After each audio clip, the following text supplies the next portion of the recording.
It's Monday. It's Valentine's Day Eve. What's going on, guys? We are here to watch WWE Monday Night Raw for February 13th, 2023. Don't know much about this show tonight other than we're going to get that Brock Lesnar and Bobby Lashley Elimination Chamber contract signing. Other than that, I think all of the women in the Elimination Chamber match have a segment tonight.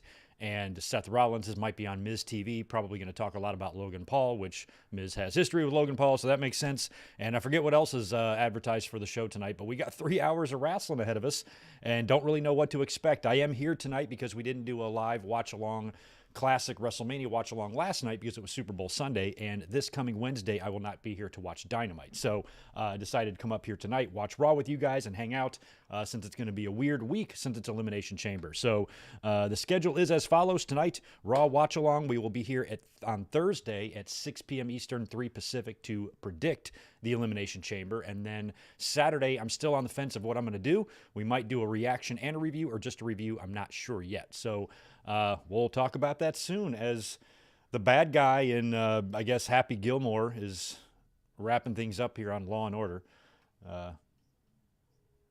And the bad guy in Mr. Deeds is also in this. Boy, it's all the Adam Sandler heels are in this episode of Law & Order. Weird, weird. Anyway, how you guys doing? Let me make sure I can be heard, seen. Nice. 1 minute until showtime. We're even up early. How cool is that? Hope you guys are having a great Monday. Good to see Steven Milan in the house, Gilbert, Chaz Medeiros, Zach Palgett is here. We got Juliet, we got Deshaun, and we've got Red Raven Rucker with some early channel members. We got Rodrigo in the house. Good to see you. Juwan Hill, Colin Wright, Jay Lambo is here as well. Good to see you guys. Hopefully we'll have a somewhat decent audience for this Monday Night Raw tonight. But good to see everybody in here so far. We'll see how this goes. All right.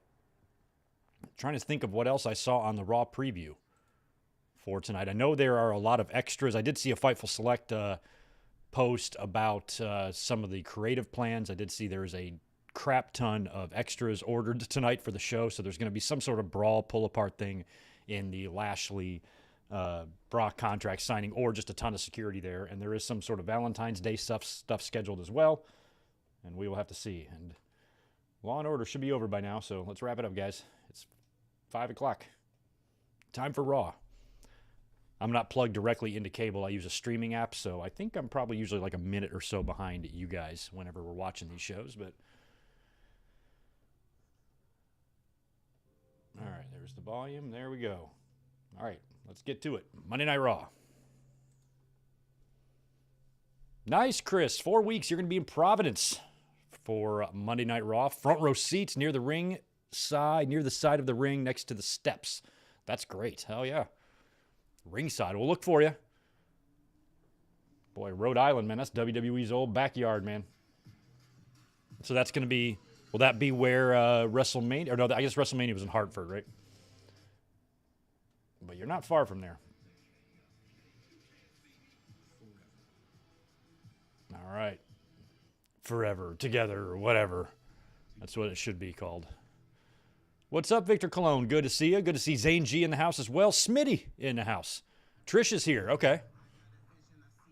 Yeah, they have been teasing. We saw Lita last week, which was really random. It felt random. So maybe Trish this week, and maybe they're bringing them into Work Mania. Maybe win the tag titles against Damage Control or something. I don't know. That would be a weird 6-woman match to have at WrestleMania. But, I mean, I suppose they could do Becky, Lita, Trish against all of Damage Control, but that would be a little bit easy to predict, I think.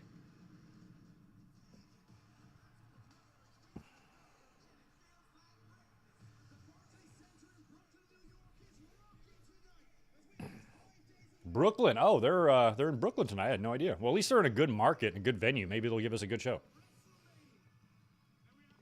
Last week was pretty good. I think I watched like most of the show, and I did see the Cody and Heyman promo, which was just terrific. Oh my gosh, Colin Wright, I'm so sorry to hear that about your mom, man, a few days ago. Condolences, man. So sorry for your loss. Glad you're here with us, though. That's a shame, man. Really, really sorry to hear that. I too have lost a parent. Maybe you guys have as well. We know how that. Some of us might know how that feels, and it's never fun. All the best to you, Colin. And a manhandle slam.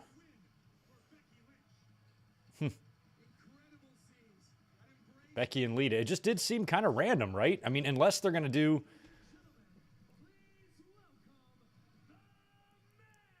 The man, and Adam Pearce is in the ring with her. I mean, it would be cool if Becky did have a feature match at WrestleMania. Maybe she works with Lita. Maybe they bring Lita back out here and there's a turn or something, and we get Becky against Lita or something, or Becky versus Trish. We got Charlotte and Trish. Becky and Trish would also be pretty good. Becky and Trish would be really good. And since Trish is in the house, I kind of have a feeling we're going to see Trish right here.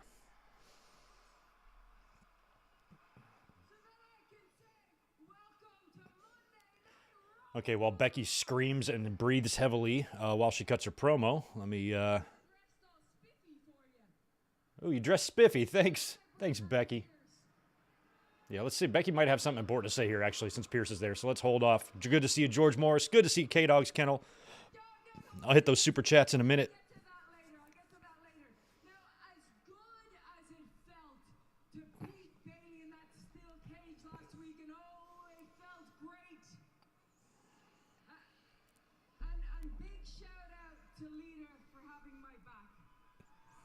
Shout out to Lita. Always shout out to Lita.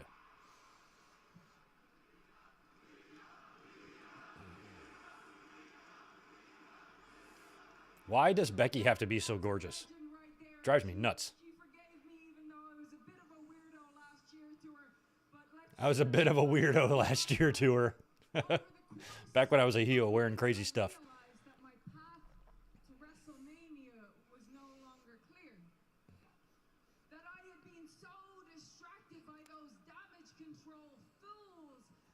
Yeah, you don't really have a lit path to Mania, do you, Baxters?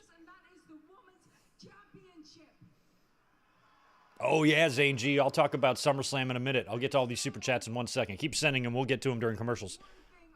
But I'm happy for Detroit. Wish I could go. Got too many vacations planned this year.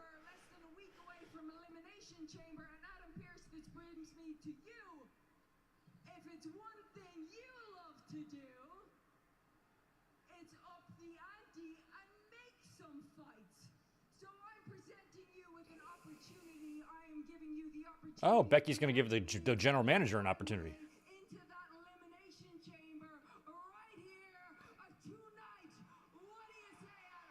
Oh, I thought all the... are we missing a chamber person? I thought everybody was qualified for the chamber. Or are they going to try to shoehorn Becky in here?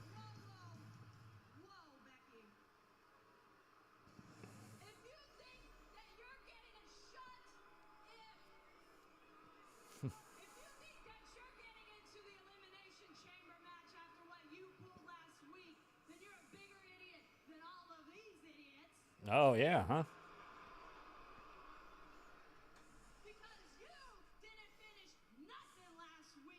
You didn't finish nothing.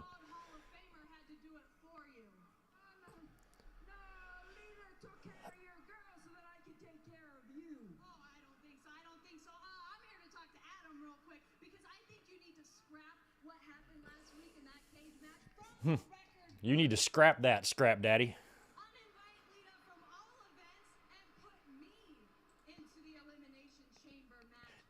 Am I missing something about the Elimination Chamber? Do we have somebody that's not qualified? I'm actually looking this up because I'm confused why they're trying to get into the chamber. 1, 2, 3, 4, 5, 6. You going to knock out Natalya? Who are you going to knock out here? Carmella, Nikki, Raquel, Asuka, Liv, and Natalya.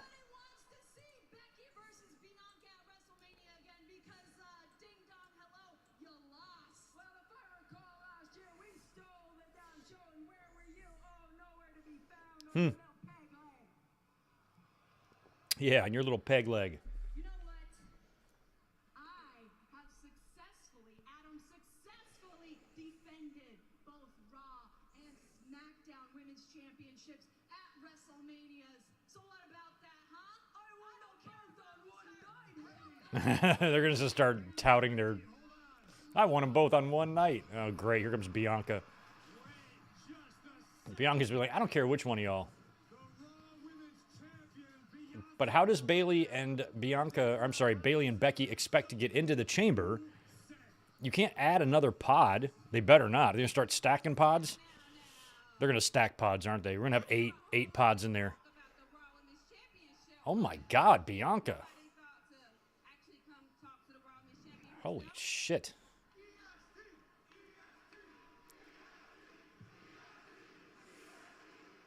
Look at them guns on her. My God.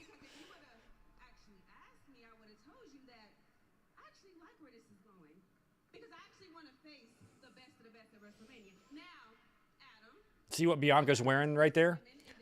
I'm going to wear the same thing to WrestleMania. Shoes and all.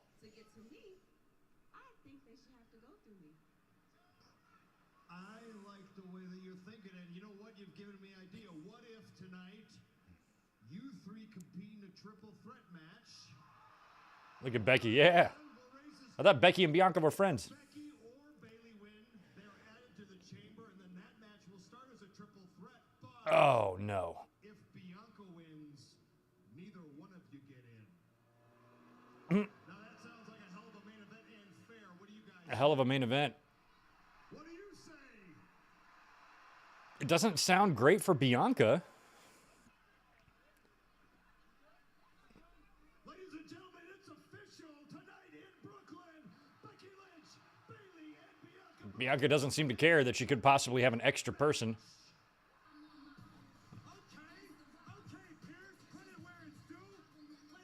Okay, so is that what we're going to do for the Elimination Chamber? We're going to start the chamber with a triple threat?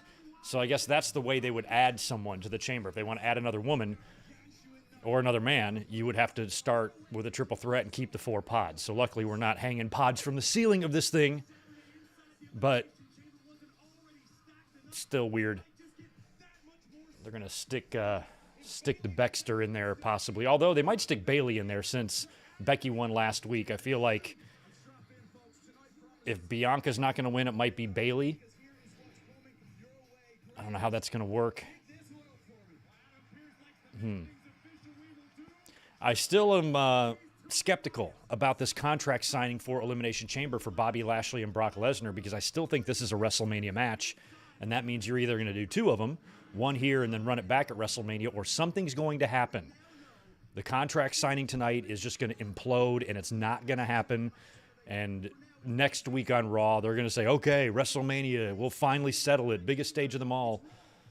Or you do the match at Elimination Chamber, you have a wonk-ass finish, then you book your stip match for Mania, Fight Pit, Hell in the Cell, something like that. And we got Miz TV and Seth Rollins. Put a pod in the middle of the ring. Exactly. Oh, let's see what... Dave, you better stay away from Dominic Byron. He'll cut you.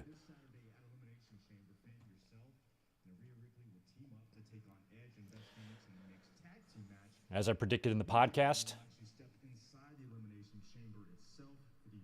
Rhea Ripley and Balor will win that mixed tag, with Rhea pinning Beth Phoenix, giving Rhea momentum into WrestleMania. Edge, on the other hand, can then have his stipulation match against Finn Balor at WrestleMania to finish their issue. It could be another, oh shit, it could be another interesting stip. Maybe Demon and the Brood or something could be involved. Who knows?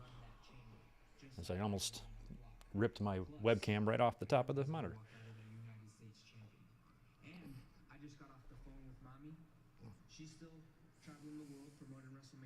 She's still traveling the world. Oh my God. Meanwhile, Rhea Ripley's Instagram is littered with pictures of her and Buddy Matthews. But Dominic's excited for Valentine's Day. Rhea promised Dominic that on Valentine's Day, she'll use the big one.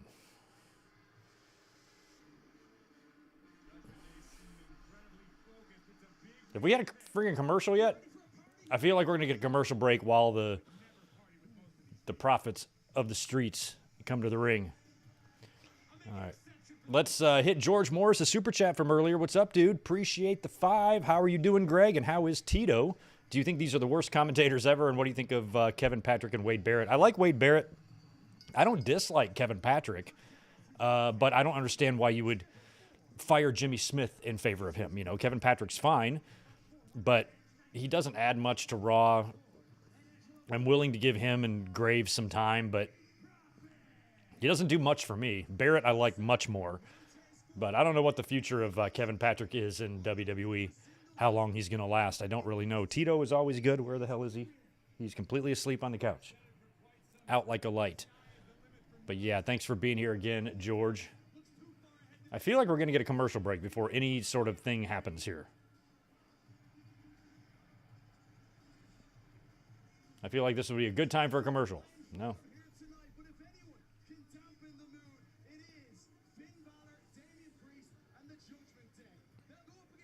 There we go. Now I can tell a commercial's coming. All right, there's our commercial. What's up, K-Dog's Kennel? Good to see you, Kevin. Much love to you, man. Glad you're here to support us. Appreciate it. Would love some smashing the like buttons. Would really, really help. If you're not a subscriber, you can do that too. Zane G, thanks, dude, for the $5 from you. Hey, Greg, you thinking about heading to your old stomping grounds in Detroit for SummerSlam at the Ford? I would love to. Definitely crossed my mind, but that would be a crazy trip to make, flying all the way to Detroit for that from San Diego. Really far. I am going to WrestleMania, of course. As of right now, I plan to go to Double or Nothing, although that might be tough to pull off because I'm also going to be going back east this summer to visit some friends back in North Kakalaki. So I've got a lot going on, so SummerSlam just would not work for me. Taking that much time off and stuff, but man, I would really like to go. Although I will say, I went to SummerSlam a couple of years ago at Allegiant Stadium, and I don't know if I'm really I don't really know if I really like stadium shows. WrestleMania will be an interesting experience when I go because I do have relatively decent seats, but one thing I didn't like about Allegiant Stadium, it wasn't all full. We were all packed onto one side, and I was kind of far away, but I got a lot of videos from that show actually up on my second channel, Bald Guy Wrestling, but it was a tougher viewing experience. Like, I like smaller arenas where you can be closer, like where my seats were for Double or Nothing or Dynamite last month or Survivor Series a few years ago. You know, I was kind of close to the ring on that first level. You can see everything. The fan experience and viewing experience is much better. SummerSlam was a little more difficult. I didn't love it. So I don't think it would be that much better at Ford Field. I don't think I really like stadium shows. Now, WrestleMania is a whole different thing because that's a 2-day event, and I am really looking forward to that. But I think unless it's a WrestleMania, I don't know if I'm going to go into any stadium shows. I think it's more fun for me to go in a smaller arena. So I don't know if I'd make the trip or not. But if the stars ever align and WrestleMania heads to Detroit again, and I can make the trip, I will definitely go. I was in Detroit a few years back when my dad passed away, and it was good to be back up there for the first time in I don't know how long. But I am happy that Detroit's getting another SummerSlam for the first time since '93, since that pretty terrible show at Auburn Hills, or at the Palace, excuse me. Oh, you got 5 more, Zane. Thanks for that, too. Have Gunther crap it for Lesnar at the Chamber, setting up the match at WrestleMania. I don't think there's time for Gunther and Lesnar, man, at WrestleMania, Zane. I just really don't. I think Lesnar and Lashley is the story. I think that's the match we're going to get at WrestleMania. You would have to do a lot of stuff really quickly to get to Lesnar and Gunther. You know, you could just do that right after Elimination Chamber, but it would be weird. Why would Brock go to SmackDown unless Gunther shows up in the Lashley and Brock match? But why would he do that? He's the Intercontinental Champion. He's got other interests, I would think, unless he's going after his WrestleMania opponent. But I think with the Intercontinental title around Gunther, he's just going to have an IC title match, and it would make no sense for Lesnar to challenge for that belt. So I think it's going to be Gunther and Sheamus, or something with McIntyre, Sheamus, and Gunther, or who knows who else they have lined up for Gunther. But I don't think Lesnar can happen yet. But in the future, they have teased it. They teased it at the Rumble. So you never know. Maybe they could put something together, but I still think that would be, you know, Gunther-Lesnar would be great for SummerSlam, especially if Lesnar beats Bobby Lashley at WrestleMania and maybe he goes on hiatus again for a little while. Gunther could lose the IC, but maybe he still continues to dominate despite that loss. Maybe he even drops it in a triple threat. Continues to build momentum, continues to be just completely invincible. Now we're into the summer. Brock comes back. That would look good for Motown. Brock Lesnar and Gunther on the marquee. Hell yeah. I'd be into it. Wednesday is your birthday, Chris. Happy early birthday.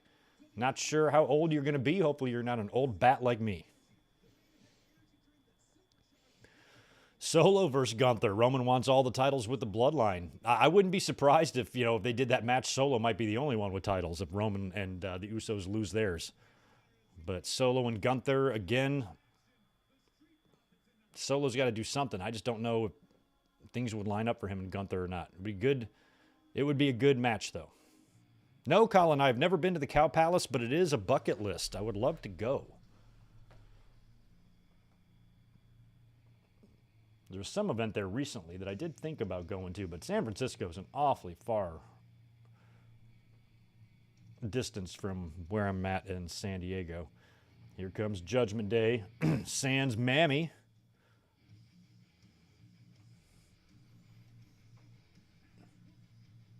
So this is going to be Street Profits against two of these guys. I'm not sure which two. It looks like it's going to be Priest and Balor, I suppose. Judgment Day.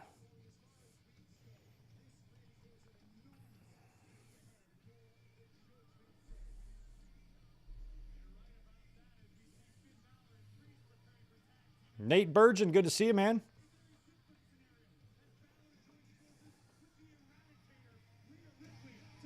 Yeah, that mixed tag. I'm going Ripley, Pin, and Beth for the finish in that.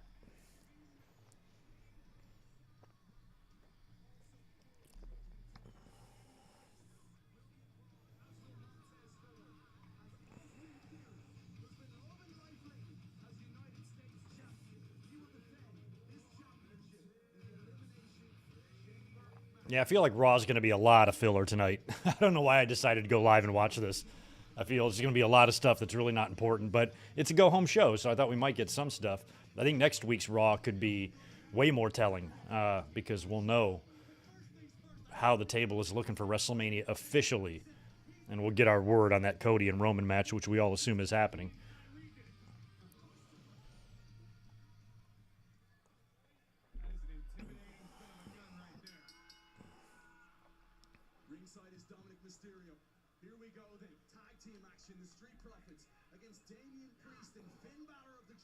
Montez tried to scare Balor.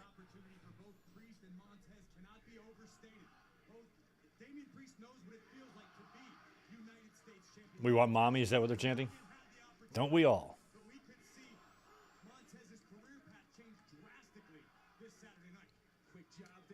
Man, I'm not going to know what to make of it if Charlotte beats Ripley.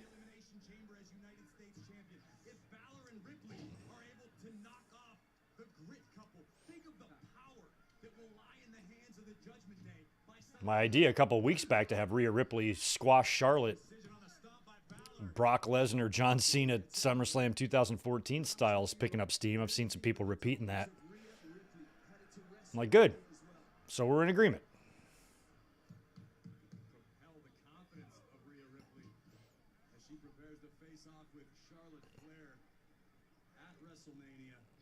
Antoine Fair, what's up? This feels like the great wrestling night on Raw. I think it's going to be a lot of filler, but I think like all the matches in the ring are going to be just fine. They're going to be really good.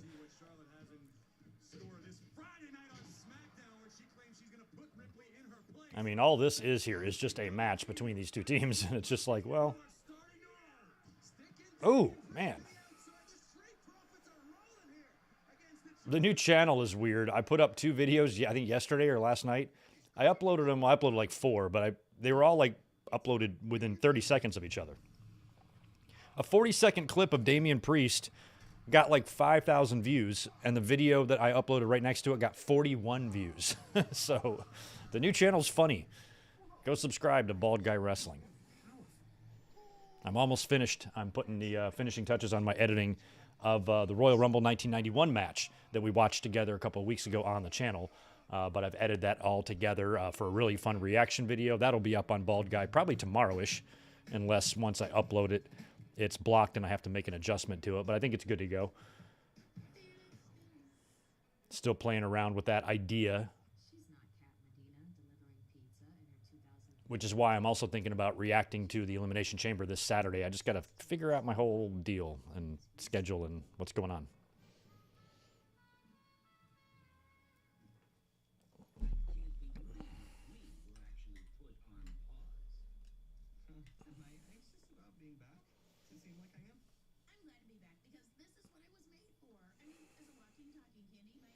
Jay Lambo, I think going to the Tokyo Dome for a pro wrestling event would be a great experience for a wrestling fan. I would like to check that off my bucket list, but I don't know if I'd be willing to spend the time and money that it would take to go make a trip like that happen.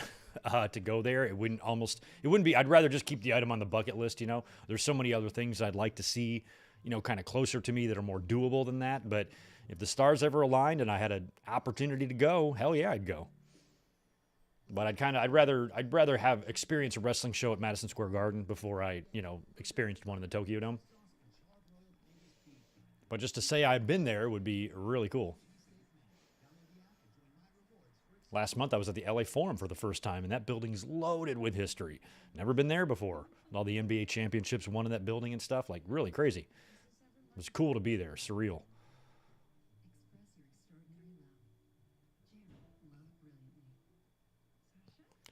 YouTube should allow you guys to pop GIFs. That would really crowd it, though. It'd be too spammy. But yeah, if they could somehow figure out to tailor the chat that way, that would be a lot of fun.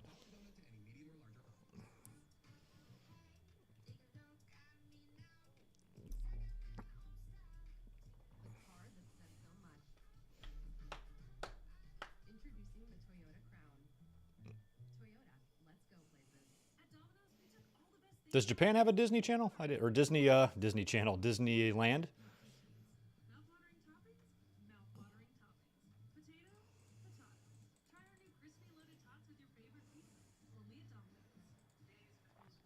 Oh yeah, I think it was who was it? Steven, who had asked if I was going to discuss Conan trashing Takeshita. And all I've seen of that whole situation, I didn't listen to what he said. I just saw that one quote where he said, he's got heat with me because he did the Eddie Guerrero thing before the frog splash, and he's not Mexican, and he needs to stick to his nationality. How can I even respond to something that fucking stupid, Like, when it comes to Conan and his podcast, Conan I actually like because we've talked a couple times, and he chimes into everybody's DMs telling them to listen. And, like, Conan I've never had a problem with. It's that shitbag Disco Inferno that's so fucking unbearable. I'll never listen to Conan's podcast just because of how unlikable that big-nosed fuck is.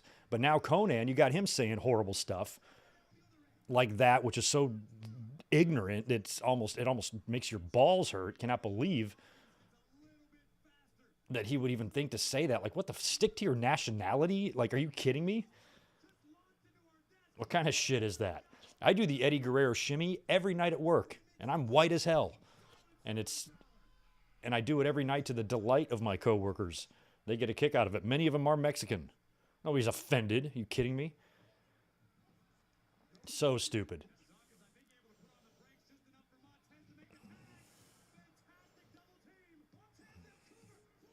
Yeah, and Disco's the type of guy who will like retweet somebody like Bill Body or Brad Shepard. Just weak, pathetic men. Angry. Constantly tweeting out trolling nonsense, hateful bullshit to very minimal feedback and engagement. If anything, it's all negative. And people just shit on them. And they're so ridiculously unlikable. So it makes sense that they would all stick together. But I was kind of hoping that Conan would not become an insufferable douchebag like they are. But with a comment like that, kind of lost a little respect for Max Moon there. And on top of that, of all the people to throw shade at, Takeshita's like the nicest guy that has ever existed. It's why those fans, those assholes, wow, that was quite the dive. They give shit to like Adam Cole and stuff. What is it with these assholes hating on really, really nice, good-hearted human beings? What is it about them, and who didn't hug them that makes them not like these people, you know? And like Takeshita just talks about how fun he had at Trader Joe's and stuff. And he's like the most harmless, respectful person. And you have dickbags giving him shit. Ooh, Coupe de Gracie on to Dawkins. That's ball game. Judgment Day wins. Wow, Street Profits took a loss. All right. Ooh, now he's going to taunt Dawkins too?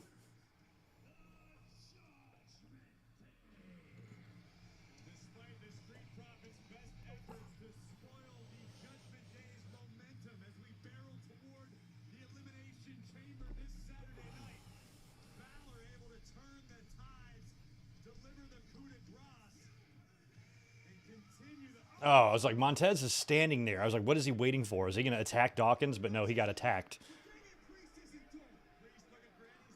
The way Montez was kind of standing over Dawkins, I'm like, is he going to turn on him? Oh, here comes Edge.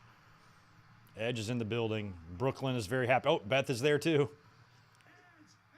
The video of last week of Edge grabbing her ass when they were coming out to the ring and her yelling at him like, stop it, was hysterical.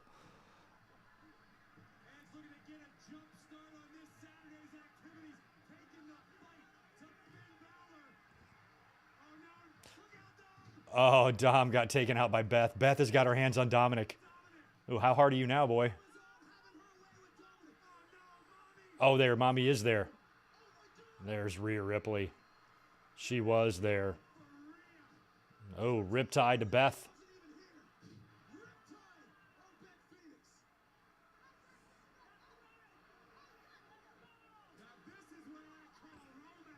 This is what I call romance. Here comes Edge. Yeah, Mommy took out Beth Phoenix. Mommy took out your mommy. That's not good.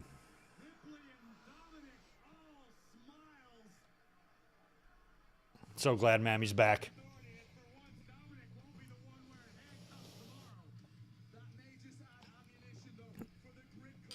Yeah, the way they just set this thing up makes me think that the Grit couple's actually going to win, but I think Ripley needs to remain dominant. She better not take a pin to fucking Beth Phoenix, man. I think the right thing to do there is have Beth put Rhea over in that match. Gives Rhea momentum, and then it allows Edge to then have his match with Balor at WrestleMania. I think that's like the only way to do that, but maybe they'll do it some other way.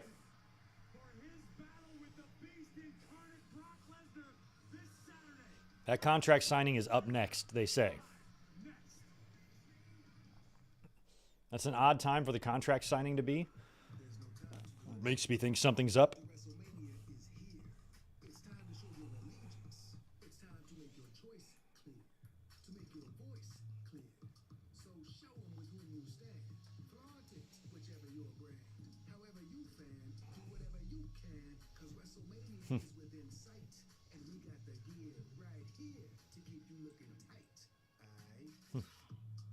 Yeah, they had a great match on Dynamite too. Yeah, to even be mad about something like that is just to be recreationally outraged for fun. There's no reason why Conan or anybody with any Mexican heritage should give two shits that Takeshita did that. It is not a big deal. Takeshita's a wrestler, just like Eddie Guerrero. Maybe Eddie Guerrero inspired him. Maybe he was tributing one of his heroes. The fact that Conan's brain goes somewhere else and thinks it's like malicious or he's got no business doing it is really extremely jaw-droppingly ignorant. And any respect I had for him is kind of gone now, and that's unfortunate.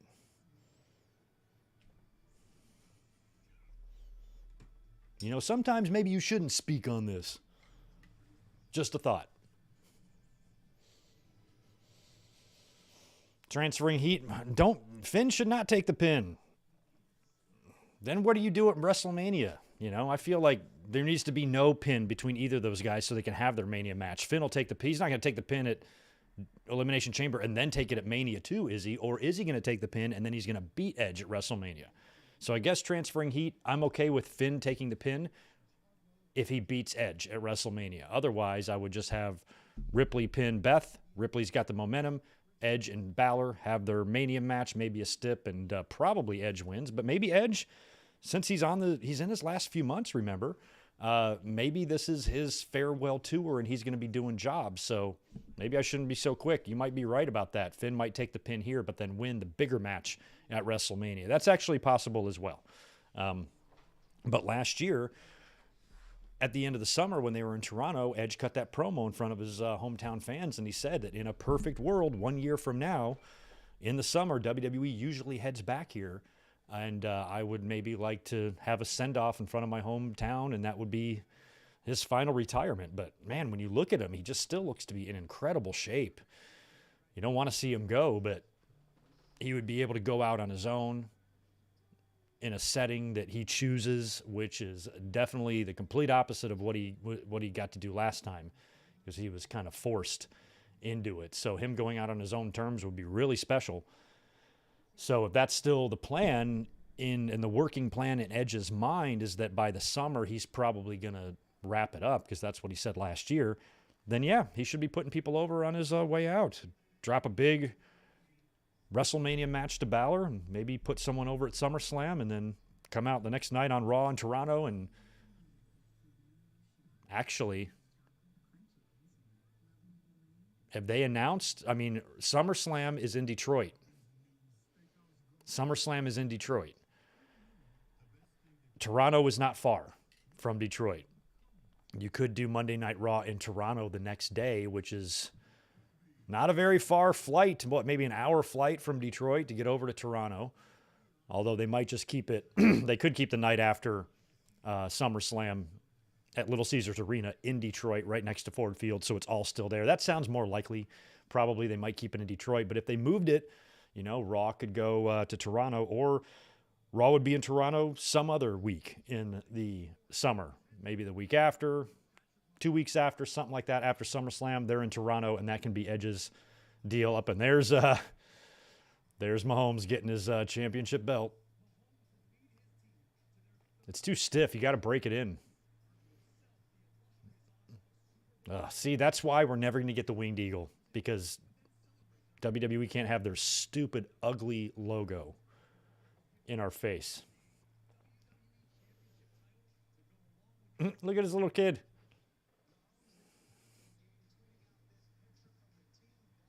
But he's got his WWE title with the Kansas City nameplates. I did find it funny watching all of the police greasing the telephone poles or not the telephone poles, but the street poles and shit in Philly, because the fans would climb up them and tear them down if they won the Super Bowl. I'm like, they might climb up them and tear them down if they lose too. Might be a lose-lose there in Philly. All right, here we go. It is contract signing time.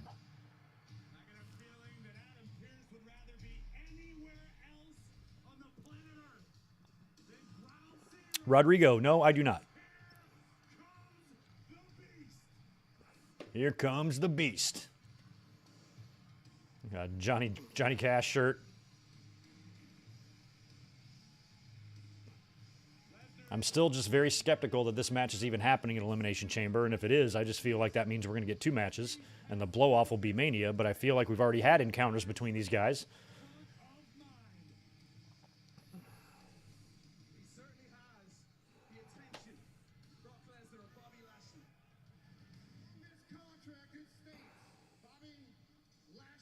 Bobby Lashley. Lesnar at Elimination Chamber. If you've got a set of balls, you'll get your ass down here and sign this contract. Are you surprised that Bobby Who has one up on you? What's their record now? How many matches have they had? I know Lashley's beat him once. Lashley attempted to leave the ring. I just can't remember how many other times they've faced.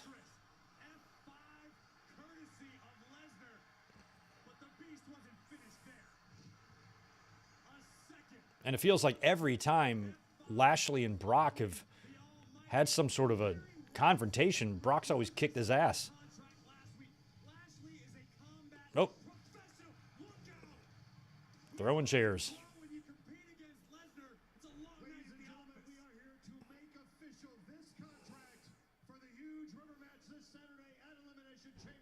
Between the almighty Bobby Lashley and the man that already signed this contract last week, the Beast, Brock. Oh, that's right. Brock already signed it.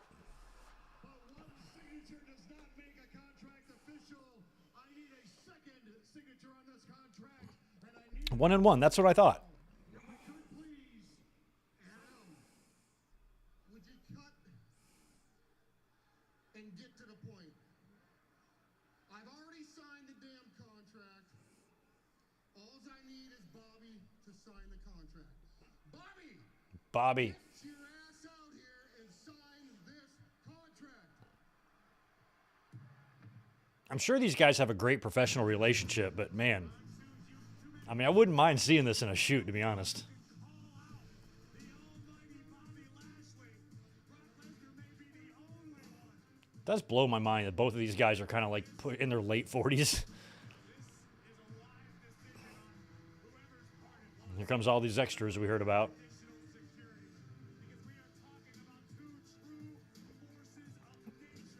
I always thought it was funny whenever they bring like extras in. I'm like, why do so many security guards have ponytails? Because they're aspiring wrestlers, and that's what they all do. What's this?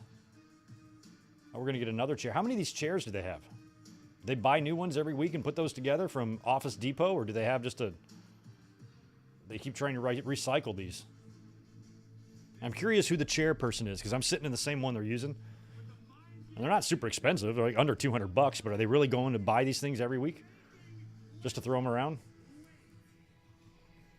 And there's Lashley. I do like the contrast in styles here. These guys are very different. Brock's country music and shooting cows. Lashley is fine dinners and hip-hop and fine suits. Lashley's the denim tuxedo. Like, Lashley's very well dressed and he's blinging.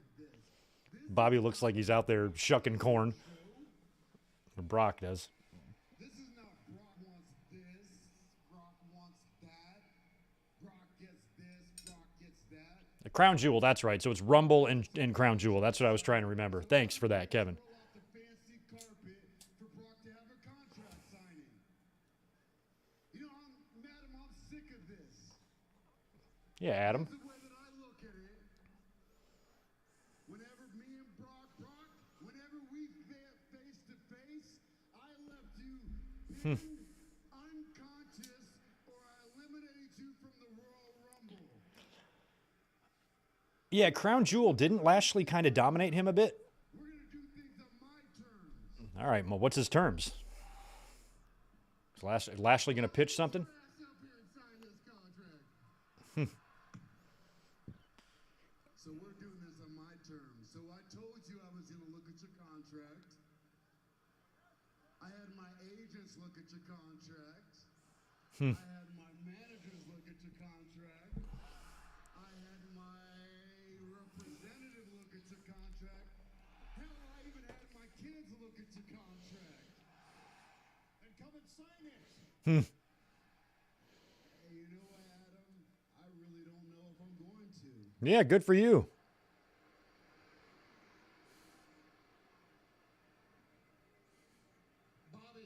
Bobby. You get your ass up here and sign this contract. Bob, he's scared.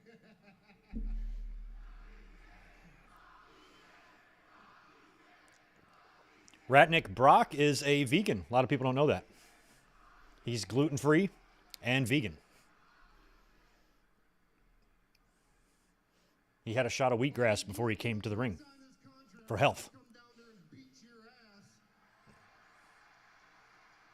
Unconscious, and I'll sign it for you. We're face to face, Brock. I don't think you have the balls to. I think Brock does.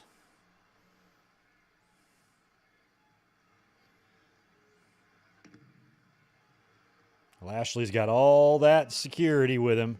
Michael Cuomo, appreciate the $2. Yeah, Brock is wearing a Canadian tuxedo. Almost, man. Oh, he's taking out the security. He's taking out the extras. Dude, these guys are already working indies and sleeping in their car. Now they got to get beat up by an MMA. Oh, there we go. Backdrop to Brock. Lashley took him down.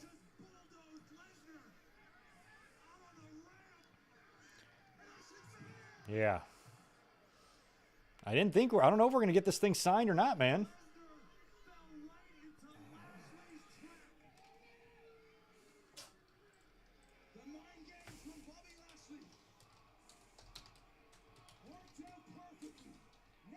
Oh, now is he? Oh, he's got it.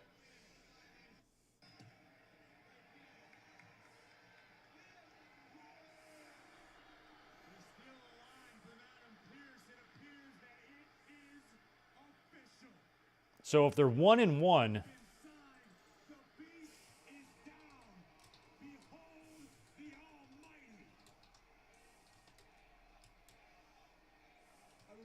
sight, Lesnar and agony. Saturday night, the behemoths will collide in Montreal at Elimination Chamber.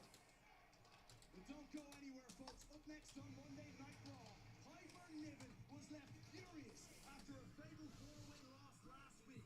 She wants to take out that anger on Michin. I just feel like we're going to get a DQ or some shady finish or sketchy finish at Chamber, and they'll run it back with a stipulation at WrestleMania.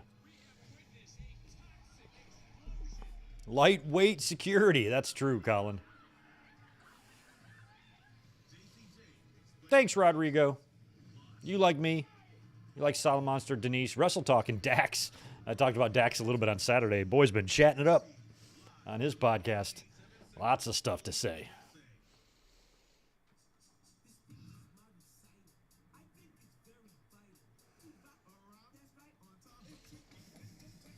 Oh, better turn Run DMC down so we don't get a copyright. There we go. Run DMC and golf doesn't really go together.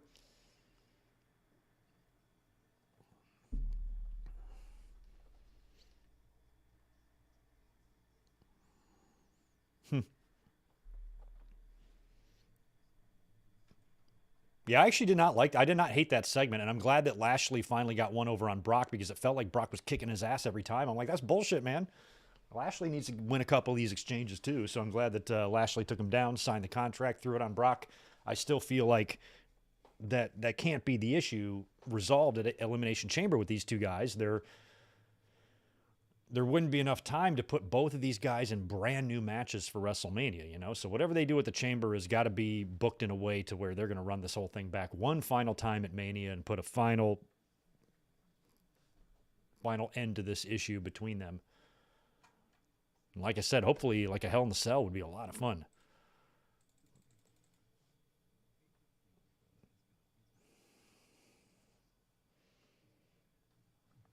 Alex on Twitter tells me maybe Hurt Business gets involved, leading to a Lashley victory, Hell in the Cell at Mania. That could work. That would give them a reason to do the Cell to keep the Hurt Business out. You know, but then if you do the Cell at Mania and Brock wins, yes, he's going to win the blow-off there, but still overall, that still puts you at 2-2. I don't know if that's something that they're going to think about or, you know, they're just going to end that feud tied. I'm actually okay with that, you know, if both guys, you know, it would give Brock a way to, you know, kind of win the program while not be at the same time while not beating Lashley more times than Lashley beat him. That could work.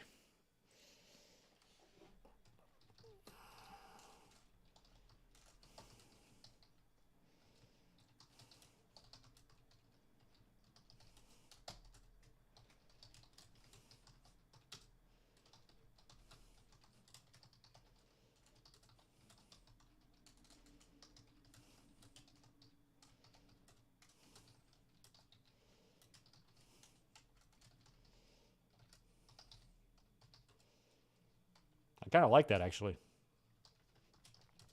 Because I don't want to see, like, I understand Brock is Brock, and Brock is going to have to win most of these, you know, feuds that he's in and stuff. But, you know, I feel like Lashley, they finally got on track with him, you know, a couple of years ago, and he finally feels like Lashley, like a guy that should be feared, like a badass. And I don't want him just to automatically take a backseat to Brock. He should be able to hold his own, at least somewhat. And I think the way that lays it out, that would have, you know, you'd kill two birds with one stone. You would give Brock, you know, the victory, you know, on the blow-off, but technically they would still, you know, only have two victories each against each other. The issue could be done, and you could always go back and have that final match somewhere down the road or something, maybe a retirement match for one of them, or Lashley, maybe he's like, you know, Brock's the best of the business, and he's the only guy tough enough to actually beat me in a fight anyway. I should go down to him. So maybe that's what Lashley does. But Lashley and Brock both, the way they've both been built now, whenever they do retire, have their last match at some point in the future, whoever is the person to beat both of those guys for the final time will be a pretty good big deal.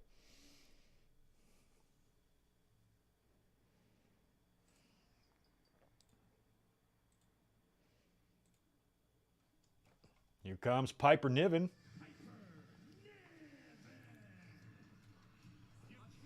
She's the forgotten Viking Raider, apparently, with that makeup.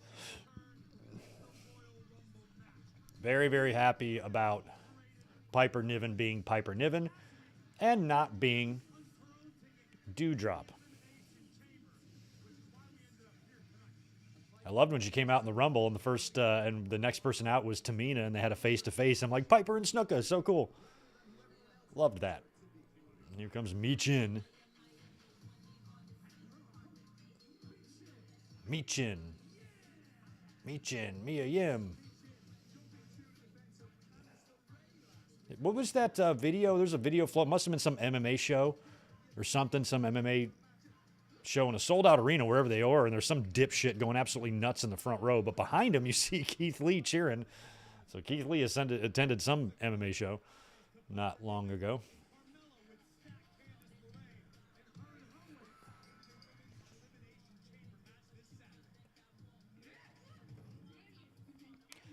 No, Chris, I did not go. If you're asking me that, I did not go to WrestleMania 23. I have not lived in Detroit or in the suburbs of Detroit since 1987.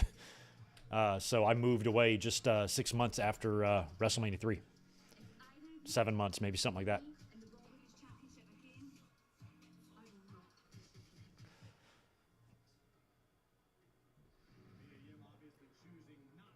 Piper and Mia, all right. It's kind of a cool match. Not sure if I've ever seen this one-on-one before. I don't think I have. Piper, your fishnets have got some holes. I like Piper's ring boots.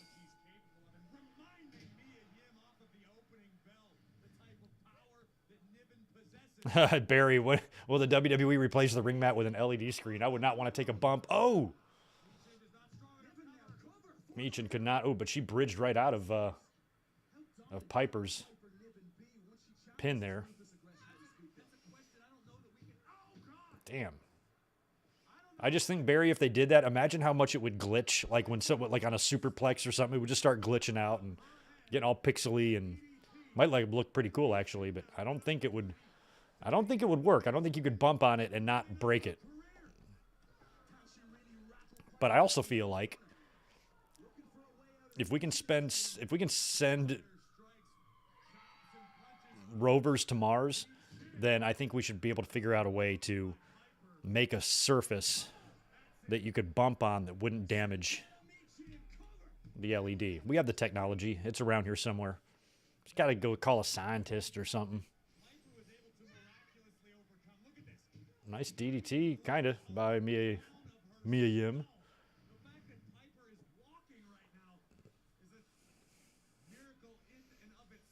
Interesting gear on Piper. Reminds me a little bit of kind of like Sheamus's logo a bit.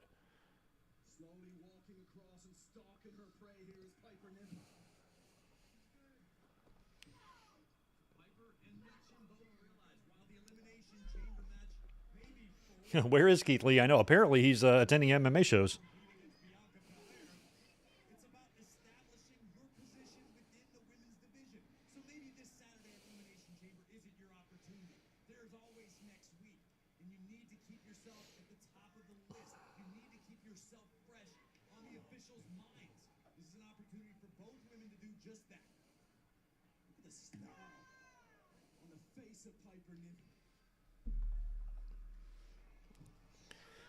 I'm assuming that next week on Raw, we're going to start getting Hall of Fame announcements, and I feel like Batista will be the headliner. I just feel like it has to be.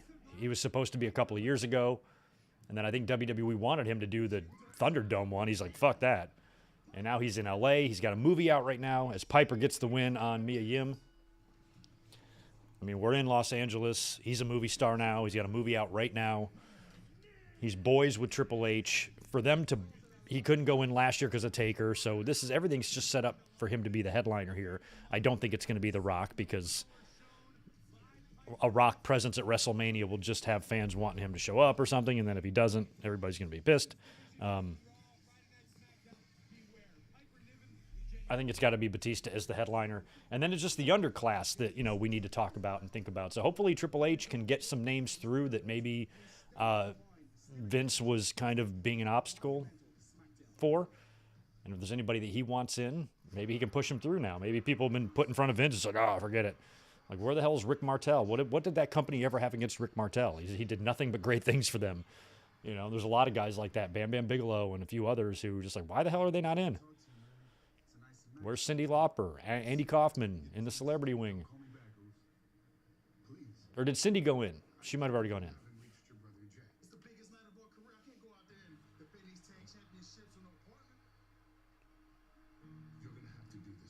You're going to have to do this on your own, Jimmy. And their opponent, defending the SmackDown Tag Team Championships on his own. On his own? All by himself.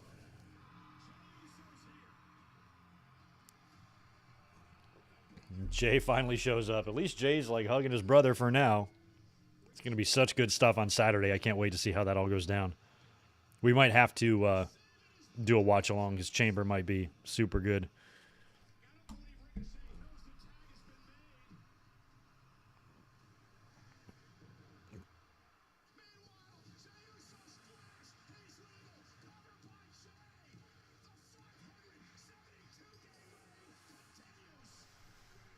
Yeah, I don't think they're going to be dropping it to Strowman and Ricochet after all that time. And the Usos are together for now.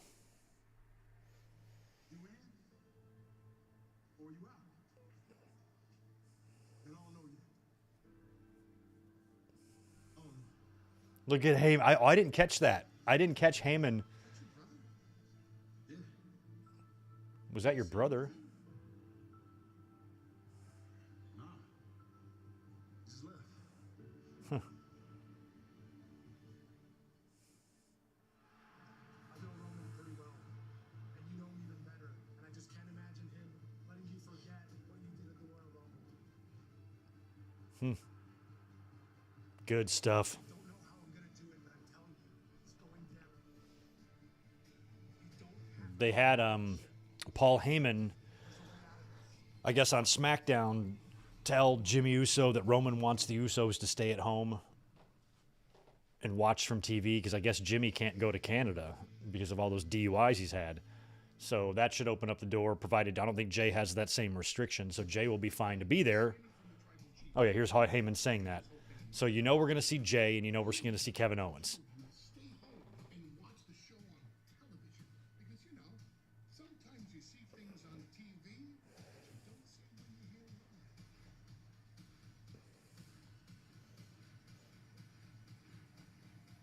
That sucks that even if you work for the company, like you can't travel up there. Like that's why you can't get in trouble. Like even if WWE calls Canada, like they just call 1-800-Canada and like, hey Canada, what if we keep an eye on him? Like we promise, he'll just go to the arena, he'll work the match, he'll come home, and then Canada's like, no, fuck you. I don't know how it works. Because I think if you need to call Canada, it's just 1-800-Canada, right?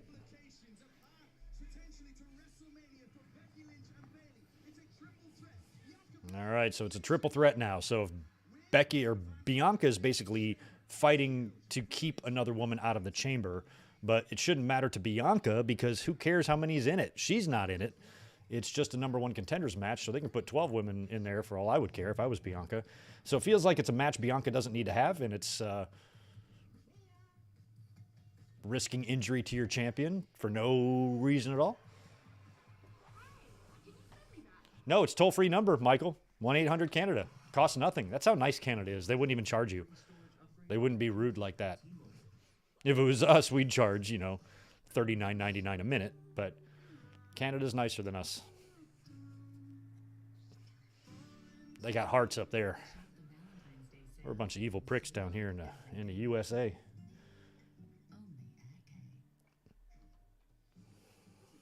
Joey Styles. Haven't heard his name mentioned before.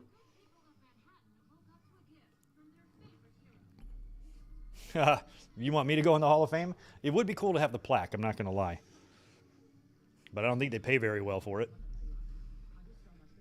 And whatever they pay for the... well, I guess if they flew me there and they paid for the trip. But I was like, whatever they pay me for the Hall of Fame would just cover the expenses of the trip anyway. But if they pay for everything, maybe. Maybe we'll do it. It's a good day to start something new. To brush away gray in 5 easy minutes. To put yourself out there and always put your best face forward. Just for men, mustache and beard. Just for men, yeah. Delicious pieces of chocolate. 3 crisp wafers. Shout out to James Vanderbeek on Twitter. Macho Mandy. Have a break. Have a Kit Kat. Try to unsee that. Birthday cake. You can't, can you? I know many of you still would. Maybe I would too.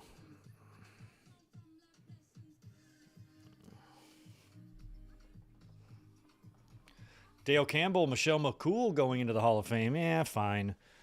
That whole Diva era, none of them really stand out to me. I mean, there was a few that I liked, obviously, but in terms of them going to the Hall of Fame, like, that's fine. That's good for them. I'm not necessarily against it. She's the wife of The Undertaker. Naturally, she's going to, have a little bit extra advantage than most, but I'm not really interested in seeing a Bella or a McCool go in when we still have the Ricky Martels and the Bam Bams and the Elizabeths who are not in. I try not to get too bent out of shape about the Hall of Fame because at the end of the day, it's fake and it doesn't matter.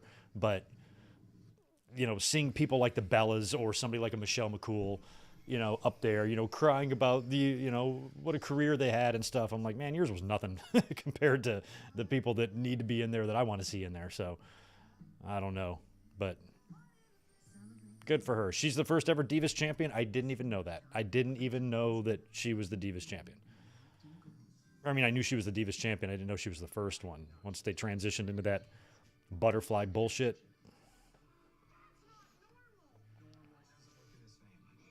Like, that division did very little for me. I mean, I like the Molly Hollies. I like the Victorias.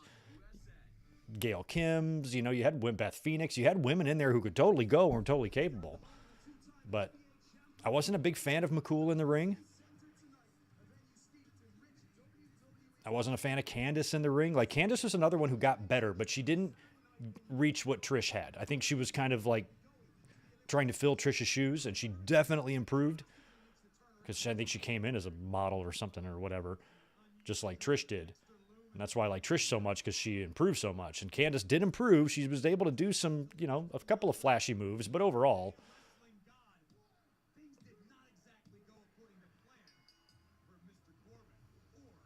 I don't think she did it. A lot of those, a lot of them didn't do anything to change the business at all.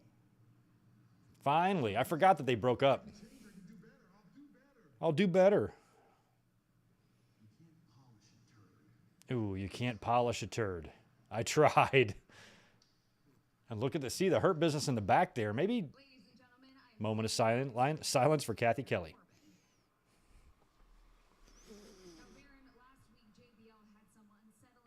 Okay.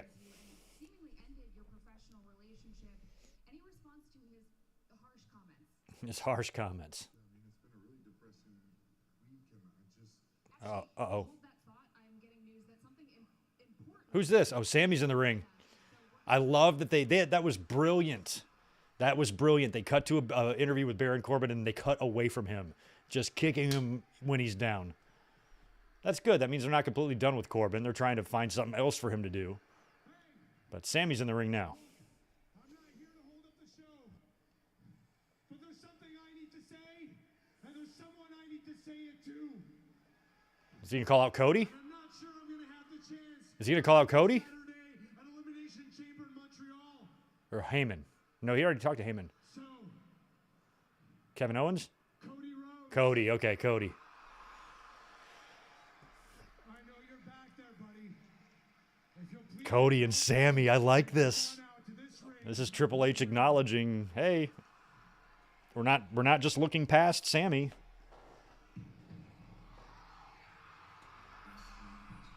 And here comes Cody. Just happened to have his music on cue and ready to go. Luckily, he was close to Gorilla and not taking a shit, because that would have been embarrassing.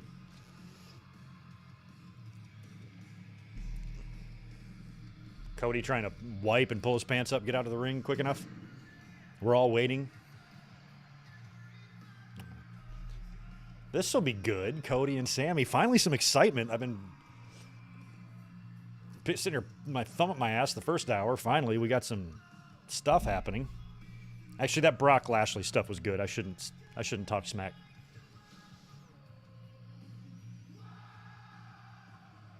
Those whoas are getting louder. They're getting louder. I think that's going to be a big thing in his theme. Whoa! It's going to be cool. And luckily, it's only part of the song, so you don't have to worry about everybody just continuing to sing the song.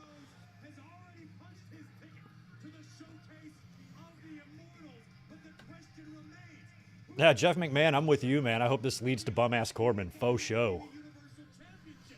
I hope it leads to that for show. Super bad. As of this coming Saturday night, it could be Sami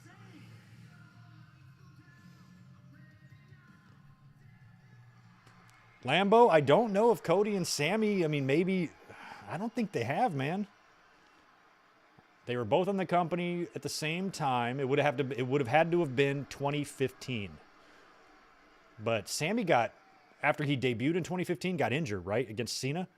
So I don't think they have. My guess is no. Unless it happened early 2016. Welcome to Raw. What do you want to talk about?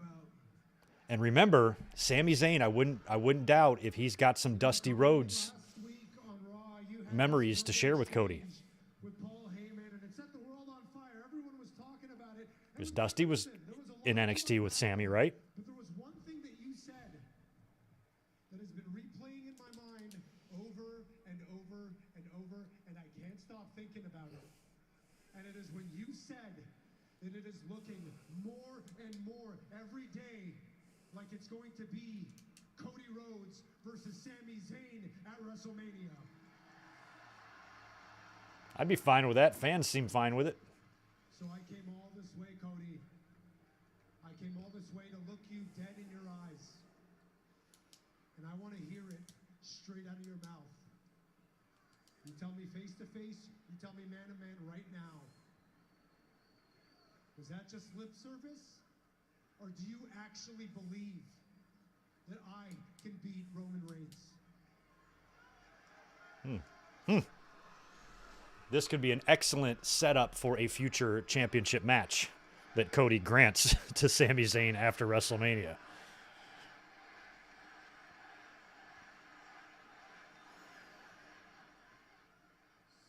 Sammy, my bandwidth is really dedicated to what I've been saying, winning the WWE Undisputed Universal Championship at WrestleMania. So I don't have a lot left over to BS you. When I said that I think you can beat Roman Reigns, that you will beat Roman Reigns, I meant it. When I said that you could be, and most likely would be, my opponent at WrestleMania, It's a lot of makeup Cody's wearing. I believed it. But I respectfully, Oh, man, if Roman beats them both, they could do the triple threat and he could stack them again like he did Edge and Bryan. respectfully, I don't think that's what this is about here. Does it really matter what I believe? I think what matters is what do you believe? Yeah, what do you believe, Sammy? Do you, Sami Zayn, believe that you can defeat Roman Reigns?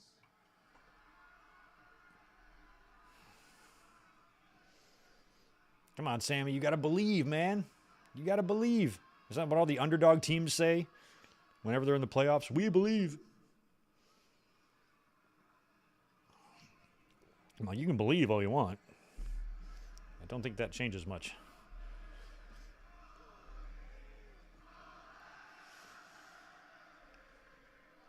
I'm telling you, Sami Zayn needs to come out to his old music.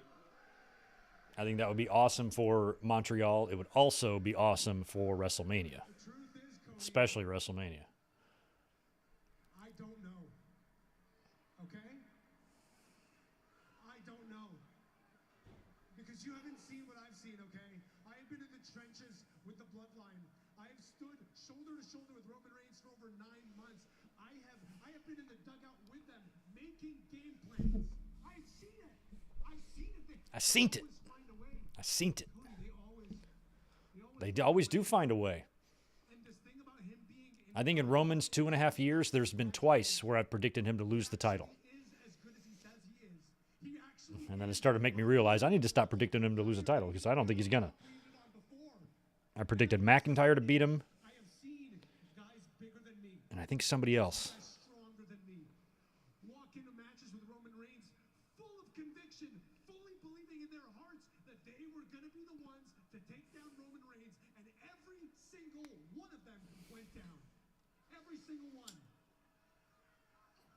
So now I'm supposed to believe Yeah, Sammy's bringing up a really good point. almost 900 days Nobody else is going to beat him. Why? going to be the one to take down Roman Reigns. Brock hasn't done it. Goldberg hasn't done it. Owens, McIntyre, they've all had shots. If you're asking me if I believe I am capable of beating Roman Reigns, yes. Yes, I believe that. If you were asking me if I think I'm capable of becoming the undisputed Universal Champion, yes, I believe that. If you're asking me if I think I am worthy of being WrestleMania main event material, yes, I believe that. I have to believe that with every fiber of my being, because if I don't believe that, no one else will, Tony, okay? But if you're asking me if I actually think that I'm going to be the one walking out of Montreal as the new undisputed Universal Champion, I don't know. Okay, Cody, I don't know.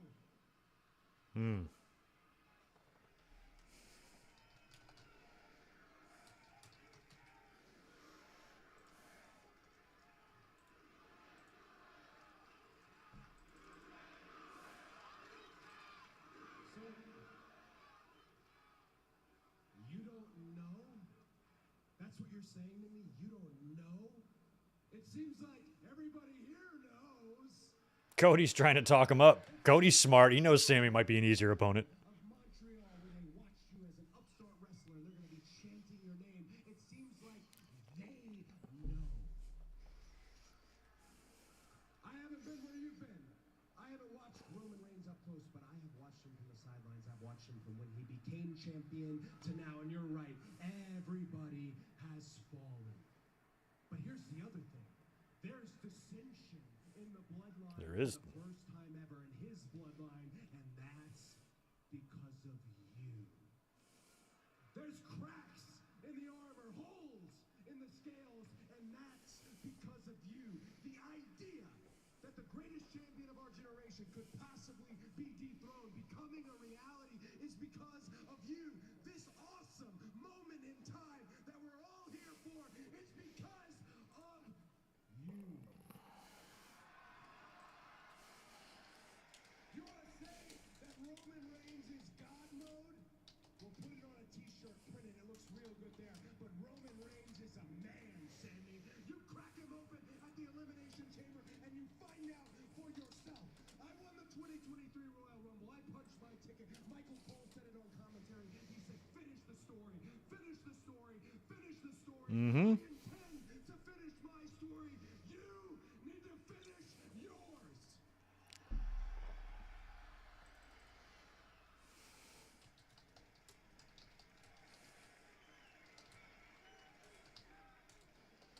This is goddamn gold, guys. Do you realize that? We're witnessing gold. This is how you're supposed to sell Mania. And hell, they're selling the pre-show to Mania. They're selling a show that has Mania implications.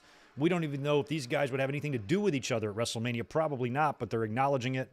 And Just one more thing, Sam. this is what I talked about with Triple H. I trust him. I don't think Vince would book it this way. I want to see you on Raw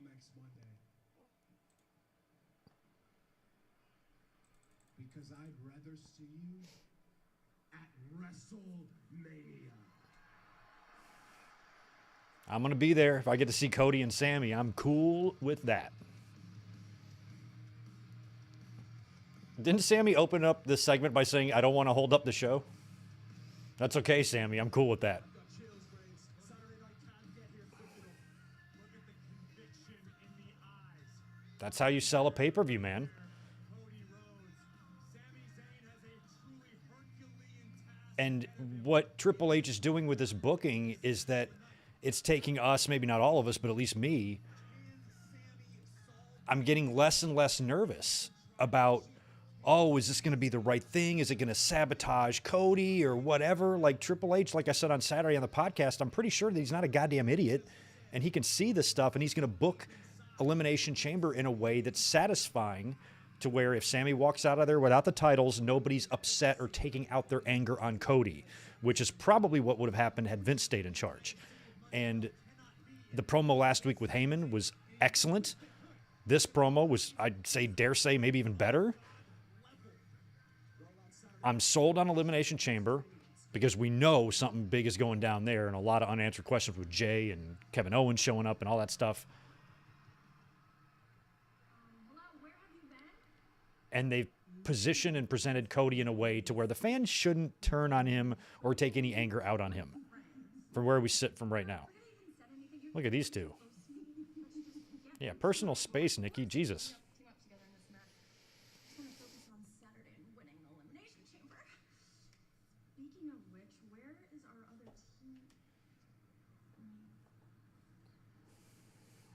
Oh, that's right. We're getting a 6-woman match. Asuka is now, I guess, a heel.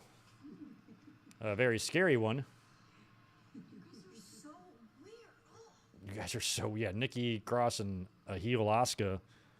That's, Nikki, hey, what's going on? I mean, last week you were following me around, and the airport this week is a little far. What is going on? Why are you following me? No, please don't. please don't.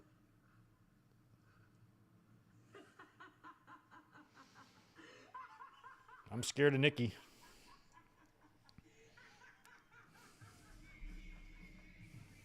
That creeps me out. How exactly are these superstars supposed to coexist?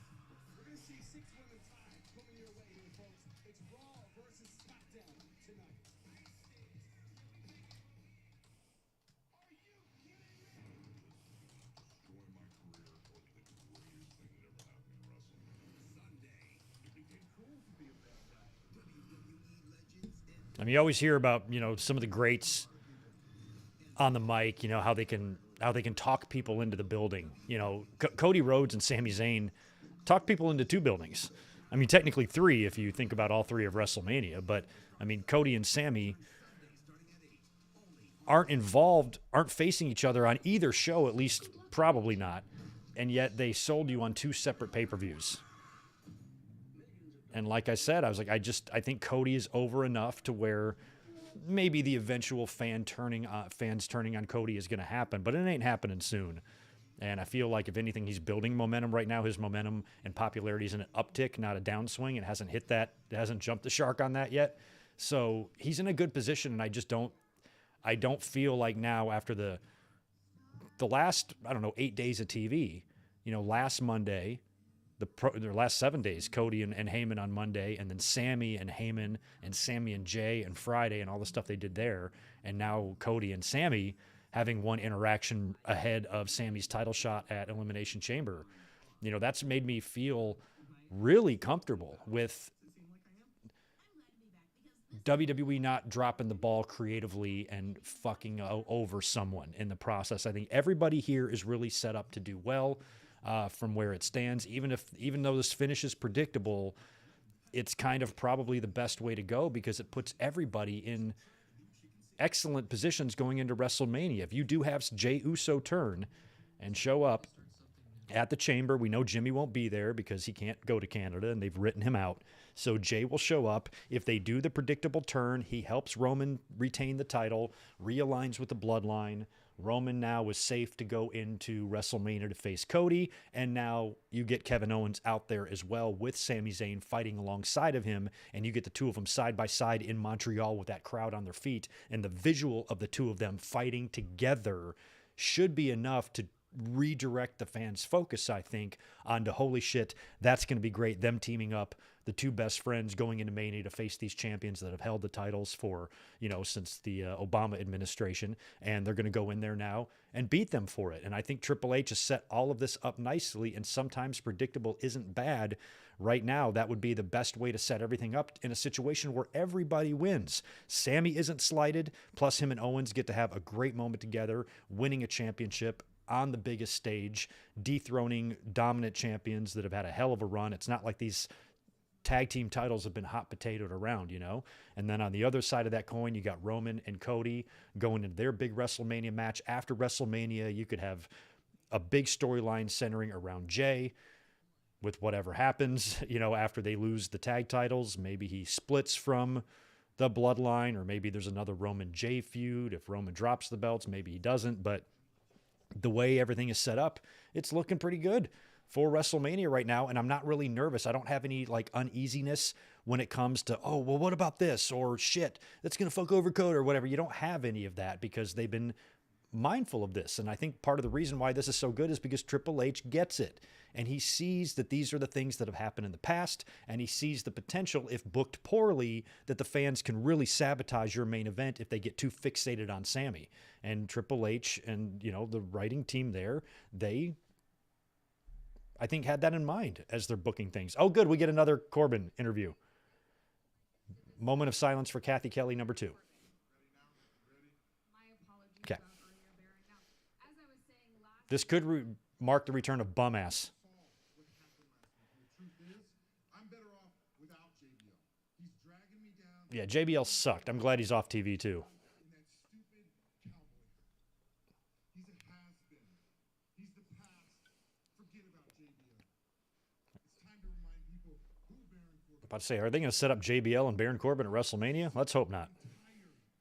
Yo, Vash Starwin, good to see you. Also good to see Paul E., Story of John, Transferring Heat, I think I got you. Sean Ireland, anybody else? Regina Reese, good to see you. I hate to rain on everybody's parade, but at Elimination Chamber, Roman Reigns destroys Sami Zayn in front of his family and Oh. his friends. He's a walking dead man. In no world does Sami Zayn beat Roman. Let me ask you something. Do you know who the last person to beat Roman Reigns is? Oh, that would be him. It's me. I did that. And now we look at Royal Rumble. I was blindsided by Brock Lesnar. Corbin is the last guy to hold a victory over Roman. That's insane. Beat Roman again. Leonardo in the house, good to see you. Now Roman has another opponent that he's going to walk straight through.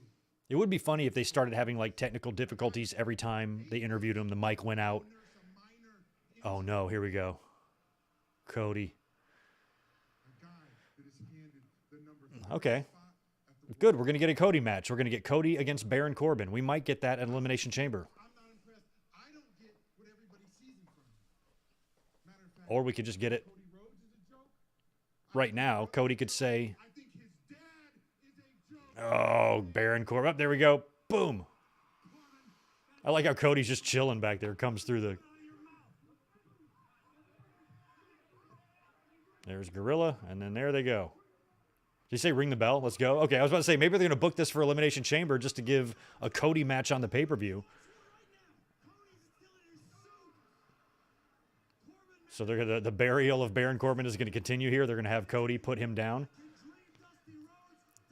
Okay, if this goes the way I think, and Cody has an actual official out there, and we're going to get a match here, and Cody is going to kick the shit out of Baron Corbin for talking crap about his dad, takes him in the ring, crossroads him, and beats him in his street clothes, I feel like that might be an Austin Theory type of reset for Corbin.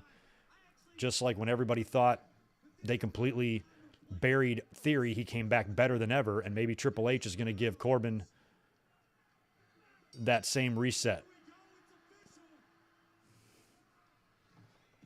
Corbin set hard to the outside. Cody Rhodes.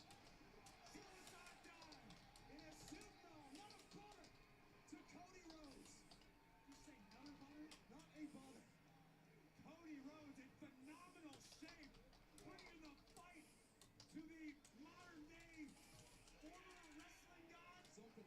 Or are they? Or it could be the opposite for Baron Corbin. You know, we have heard the reports that Triple H has given up on Corbin. I don't ever really believe that type of stuff.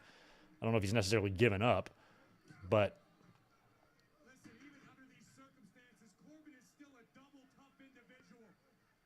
And Baron if Cody just destroys him here and then Baron Corbin is released tomorrow, then that's one thing. But I think Cody. Of Cody Rhodes right now. The motivation we all know is there. Yeah, Cody's probably in the best shape of his life right here. I will say that. He's in remarkable shape. Corbin could cause a catastrophe. Rhodes and Corbin slugging it out. Ooh, Corbin goes down. That almost flattened me out here. This is Cody Rhodes taking this opportunity to make a statement. The statement is, finish the story. Cody Rhodes is undeterred. Nothing Top rope with them weird ass shoes he's wearing. Cody Rhodes, Be careful. Don't blow out a fucking ACL. not even Baron Corbin.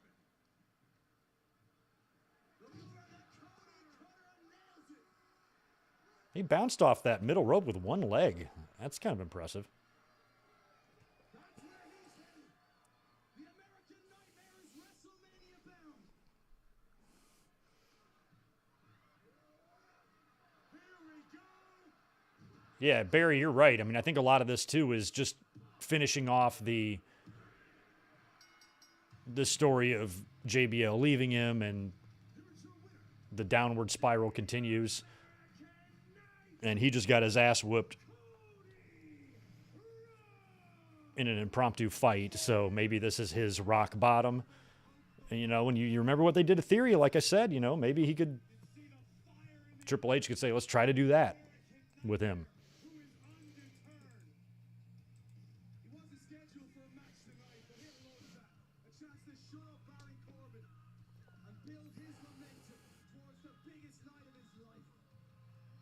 I mean, it almost feels like, you know, unless they do a battle royal or you find a way to stick Corbin into WrestleMania somewhere, there's no reason for him to be there. So maybe this is the last time he's on TV until after WrestleMania, maybe the night after WrestleMania. Monday Night Raw, maybe he shows up and attacks the champion or something. Maybe he attacks Cody. Last time you jumped me from behind and challenges him to a championship match that night in the main event. Loses, but maybe does enough. Oh, these three. Actually, not what I was saying at all. Not even what I was saying. Ladies, we need to focus on tonight. Save it for Saturday. All right?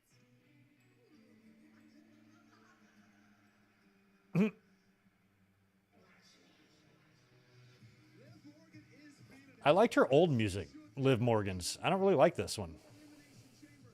Matches on the women's side and Liv Morgan. Saturday night in Montreal will be her fourth outing. It's so funny watching this as a 45-year-old man. You know, I guess, you know, if I was an 8-year-old girl, I would probably be pretty, I'd probably mimic, you know, what the women do when they come out. It just looks so silly to me. Like, everything is such a presentation. First of 6 to enter this matchup tonight, Saturday night. These women will be competing against one another. But tonight, it's a 6-woman tag team match. Raw versus SmackDown. Just days before Elimination Chamber. It's live, and it's next.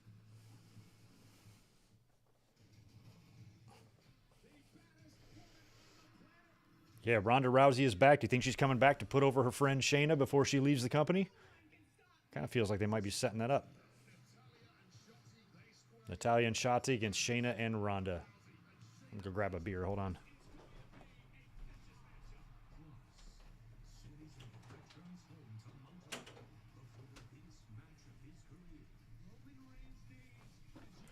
All right, we back.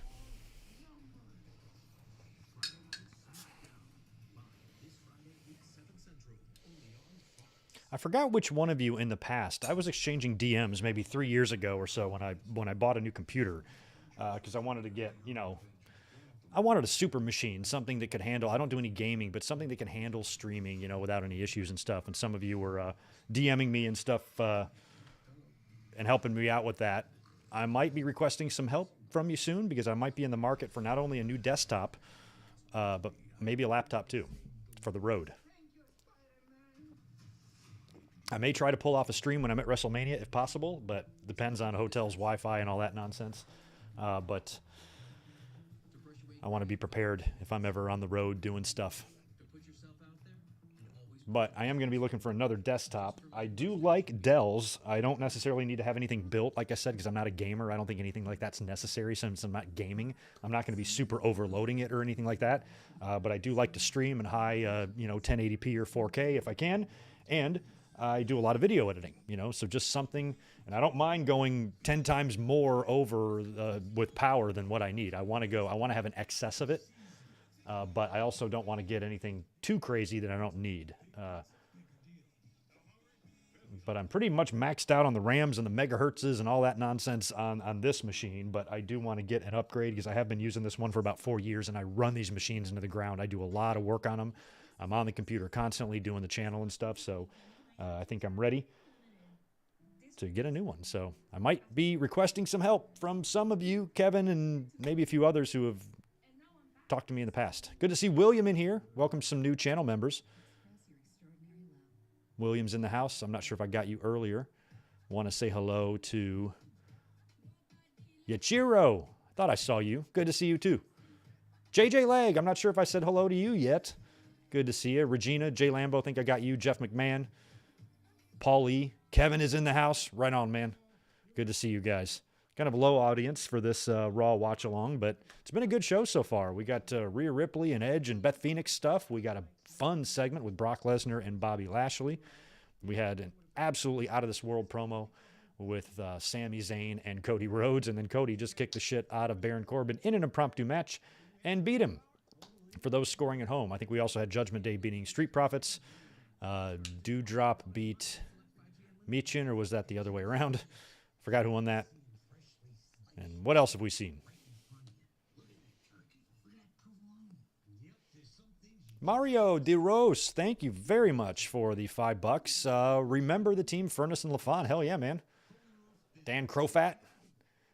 Doug Furnace was stupidly good and stupidly strong. And he had one of those Bob Holly-like drop kicks that was just so smooth and pretty looking.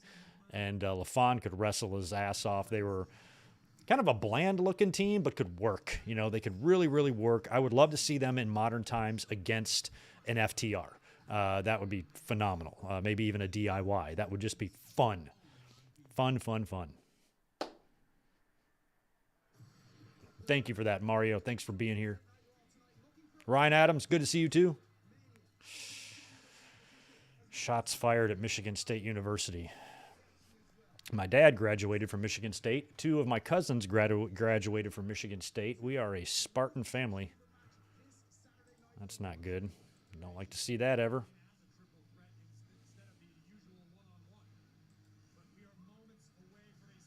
Yeah, so this is a 6-woman. So basically it's everybody in the chamber. And our main tonight is going to be the match with Bianca, Bayley, and Becky. So there's been an excellent women's representation on the show tonight. We had Michin and Piper Niven earlier. We're going to get that women's main event here, and now we got a 6-woman tag. So pretty good.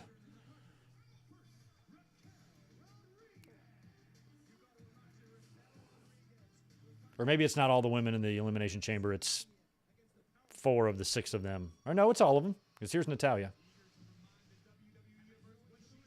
Last week, I didn't know what the hell was going on with these matches. I'm like, is it just a Raw match? And then they're like, no, dummy. They're qualifying 2 on SmackDown, too. I'm like, okay. I thought it would be 3 and 3, but I guess it's 4 and 2 or something.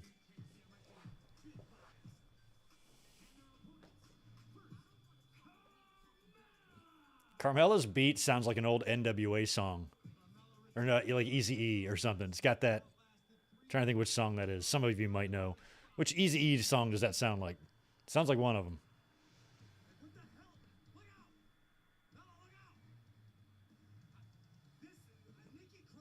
Nikki is out of her mind.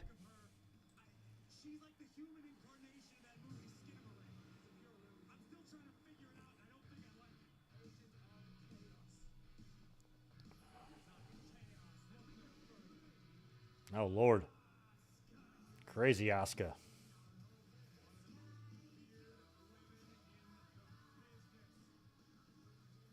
I'm going to miss Asuka's old music, but I don't necessarily hate this new stuff. I kind of like it. It's kind of got the same style as her old theme did. It's a little facelift for Asuka. I like it. She's kind of wearing the long boys now. I like her gear. I like her face paint. I like the whole presentation of Asuka. Like, I'm cool with it. She was probably due for a change, honestly, you know? You got to change it up. She can't stay the same all the time. That's why I'm really looking forward to one day in the future, whether that's a year from now, 2 years from now, 3 years from now, or 5. But at some point, Bianca Belair is going to have to undergo some sort of transformation. Like, if she ever goes do what makes the 180 like Bayley did, and I've been saying that about her forever. You know, you cut that hair and you stick a killer instinct on that girl. Holy shit.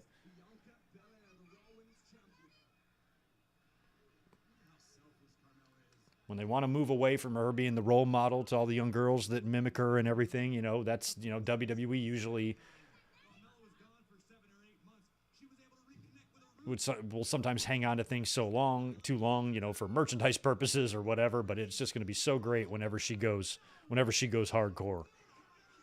And she starts beating the hell out of people. I mean, if they turn her into Brock Lesnar, or if they give her a Rhea Ripley-like push,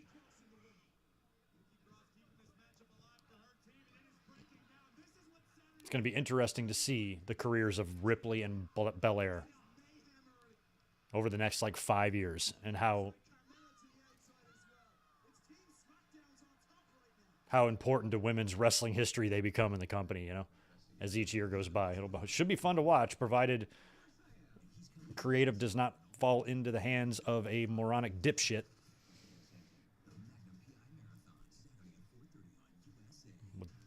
With women like them, it seems like only a moronic dipshit would be able to screw that up, you know?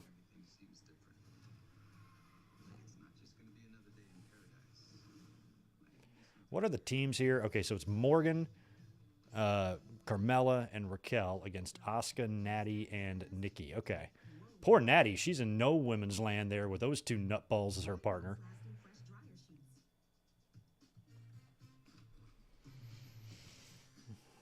Can we see, or imagine we see Corey and Carmella team up one day? I'd be okay if we didn't.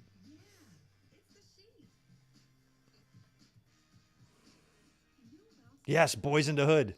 That's the name of the song. I knew one of you would know.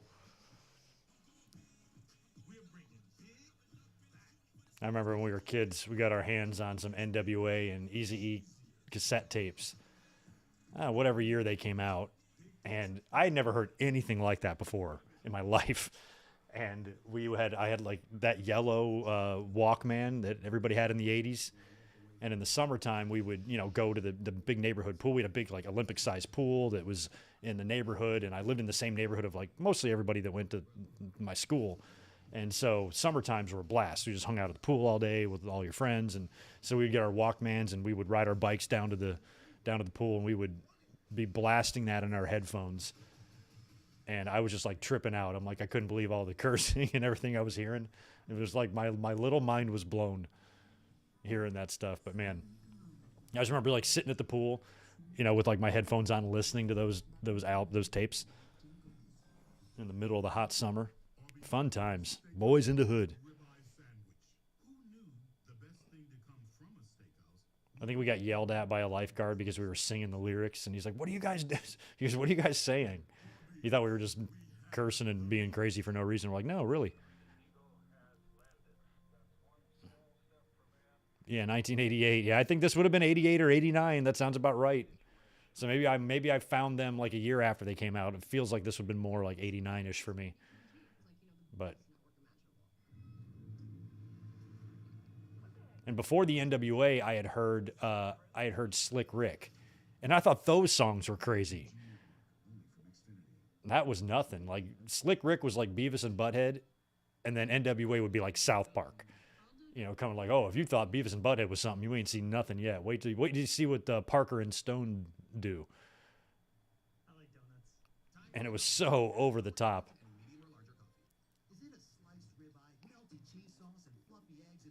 And it was because of those albums that I was right there on day one buying The Chronic and buying Doggy Style and, and buying some of those rap albums of the 90s is because of those early memories of getting my hands on those cassette tapes.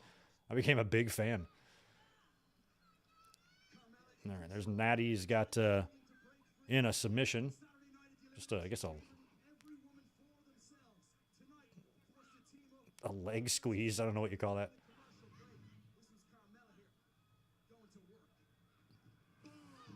Oh, nice super kick, though. Keeping momentum on the side of Team Raw. Looking damn fine doing it. Look at the power of Natalya. Ooh, careful. Natalia's excited for this Saturday night because she's going to be in her home nation of Canada. That'd be like me being excited and expecting a hometown welcome if we competed in California. You have any idea how big Canada is? I do indeed.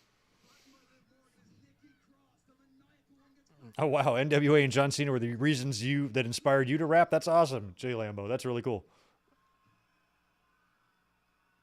runner-up at the Royal Rumble. Liv Morgan is in flying form ahead of Saturday night at the Elimination Chamber.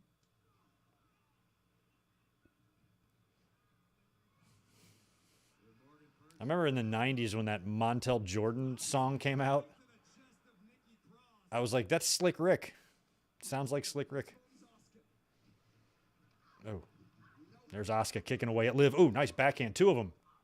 Kick to the gut, kick to the face. She's just messing Liv up.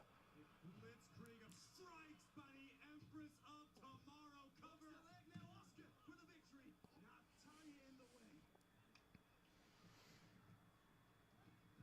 I really wish Liv was just like a little better in the ring because I want to like her a lot. By Raquel.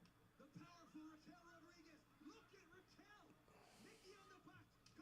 Carmella on the Oh, big kick by Asuka. Down goes Raquel. I would love it if Asuka came out of that as the winner. Asuka. Oh, wait.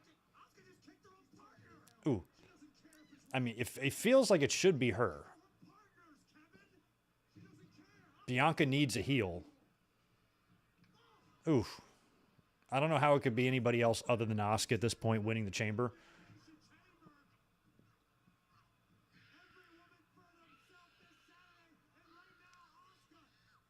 Tapping out. Look at that. Tap it. What I would do if I was, I would have Bianca win tonight and neither Becky or Bayley get in the chamber. Well, I suppose one of them could just to give the crowd Becky. Maybe Becky wins or something like that. But I would have Bianca beat them both or just win the match. That way the WrestleMania match that you do is Becky and Bayley. Unless you wanted to add some Trish and Lita stuff in there, I suppose you could. Somebody said Trish might be in the building tonight. We still have that women's main event later. But I feel like Bianca's challenger will not be Bayley or Becky, which only leaves Asuka as the best choice. Oh, God, that's a close-up. Ugh. Man, that's just trolling. That's just WWE being mean. They're just mean-spirited to give you a close-up of Otis deep throat in a hot dog with mustard. No thanks. Coney Island hot dog. Nitrates. I don't even know what a nitrate is. I just know it's bad. Oh, on the male models.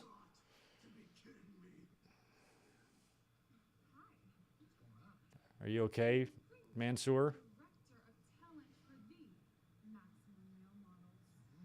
We're looking for the face and physique for our new campaign. Have you ever considered doing any modeling?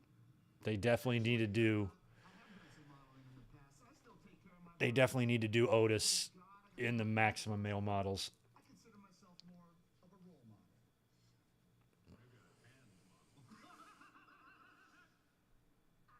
Actually, I was talking to Otis. Otis. Oh, yes, we should totally get Otis. I feel like he would just be moving into yet another comedy character, but he kind of is a comedy wrestler, so. Otis. Please let him become Otis.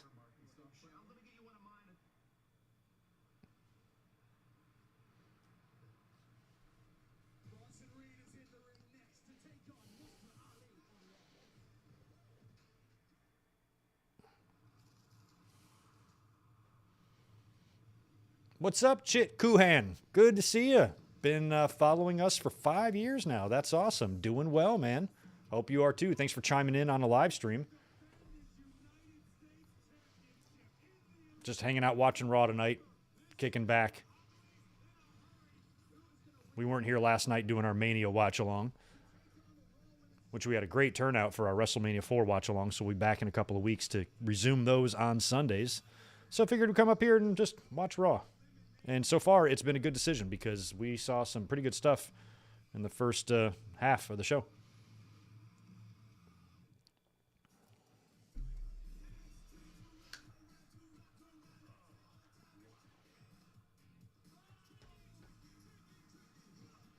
Nothing's wrong with Liv. I like Liv Morgan.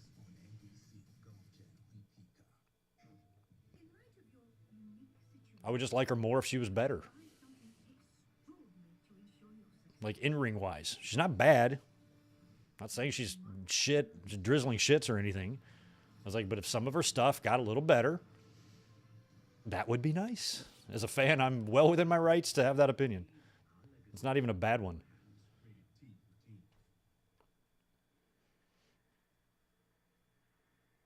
Oh, yeah, Ice Cube, too. I was recently going through some stuff. I've got an amazing cassette tape collection. I should just show them one time. But I found a cassette single. Remember the singles? You could buy them at the record store for maybe like $3 at the time.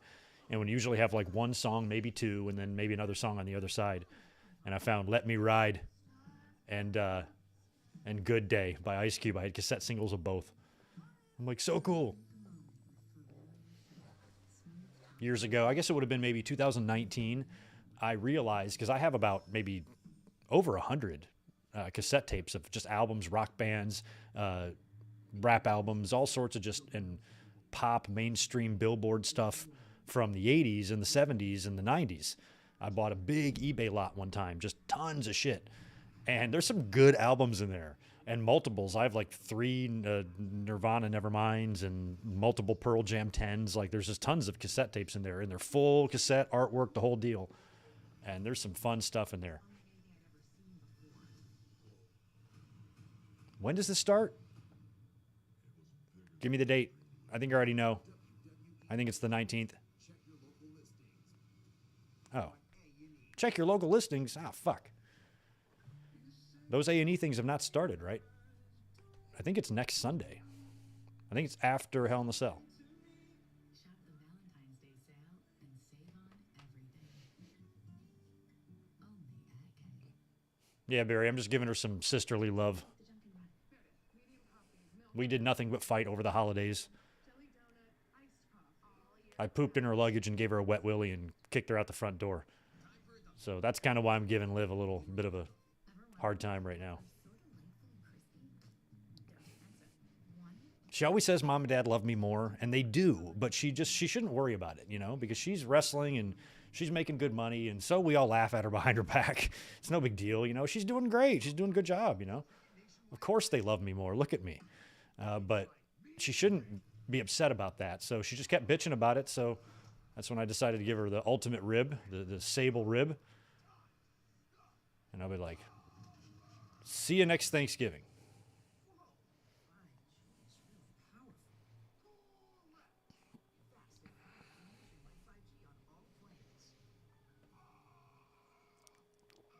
I'll bust all those tapes out and take a video of them and put them on Twitter or something like that, or Instagram. Oh, Gigi Dolan, poor thing, got her head smashed in. Ugh. Kid had a shiner, too. She posted a picture on something I saw where she had a pretty gnar black eye there. Excellent segment, callback segment on NXT. I love that. NXT. I mean, Braun Breaker is still your NXT champion. I feel like it would be, if they were ready for him to come up to the main roster, he would be a perfect night after WrestleMania guy. But that means he's going to have to drop the belt. Or maybe not. Maybe he debuts and then goes back and drops the belt. That could happen.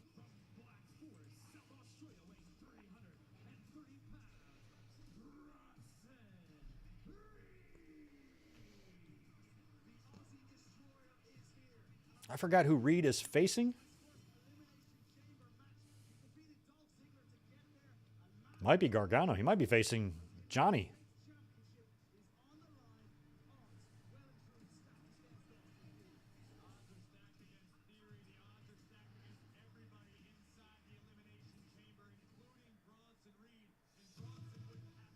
Oh, Ali. Okay.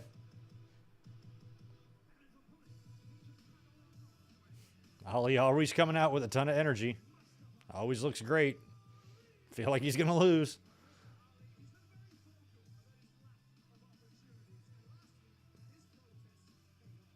Well, he's had opportunities. They have been giving him United States title matches.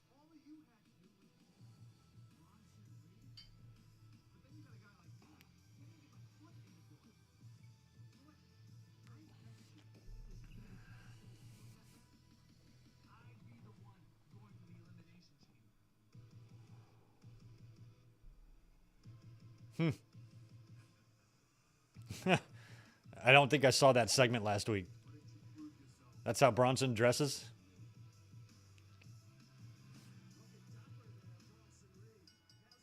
He just looks like he needs a big plate of lasagna and like a giant glass of Chianti.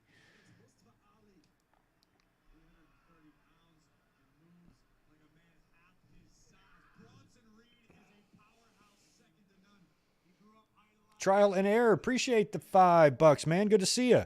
Hey, good Mike. Hope you're doing well. I sent you a DM on Twitter last Monday. Oh, man. Well, I'm sorry if I have not gotten to that. I suck at DMs. I will look you up.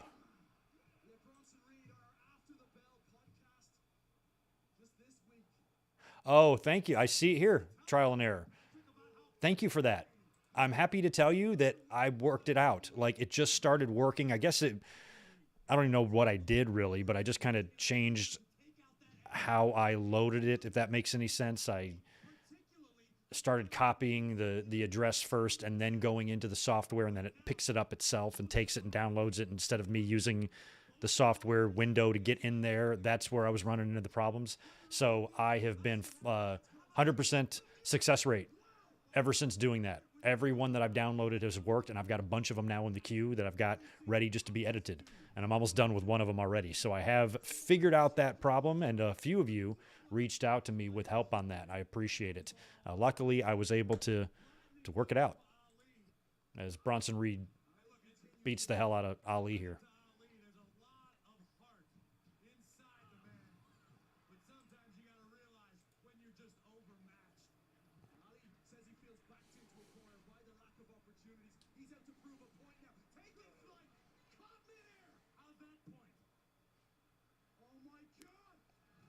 Oh my God. Big body slam into the chair, into the steel chairs. That looked like it hurt.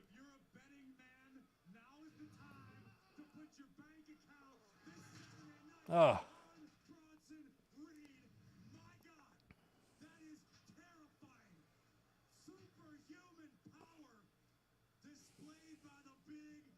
Oof.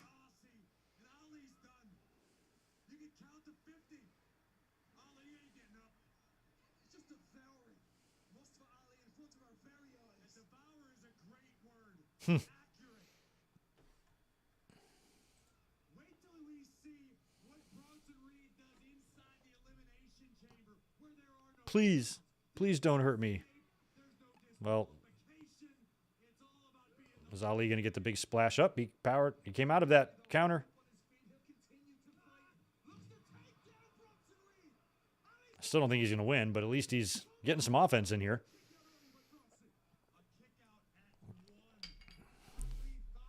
Barry, a year?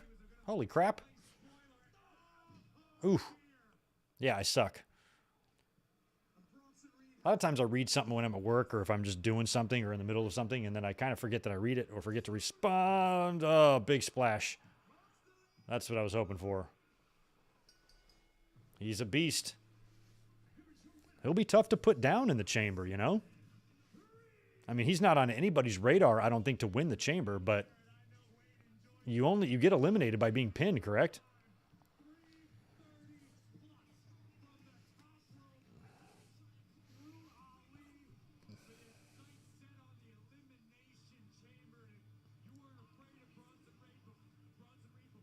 I mean, what if What if Bronson, they want to put him over huge, and what if Bronson wins the Elimination Chamber and wins the United States title in dominant fashion, right? Then Theory can go into his match with John Cena without a championship on the line, do whatever he's going to do with Cena at Mania.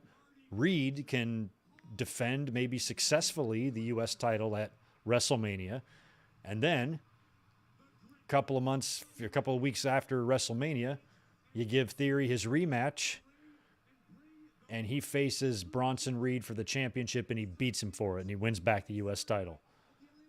Maybe something like that happens.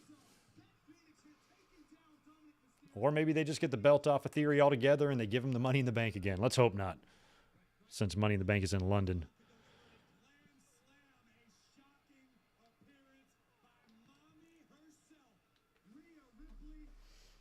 And there's the riptide to Beth.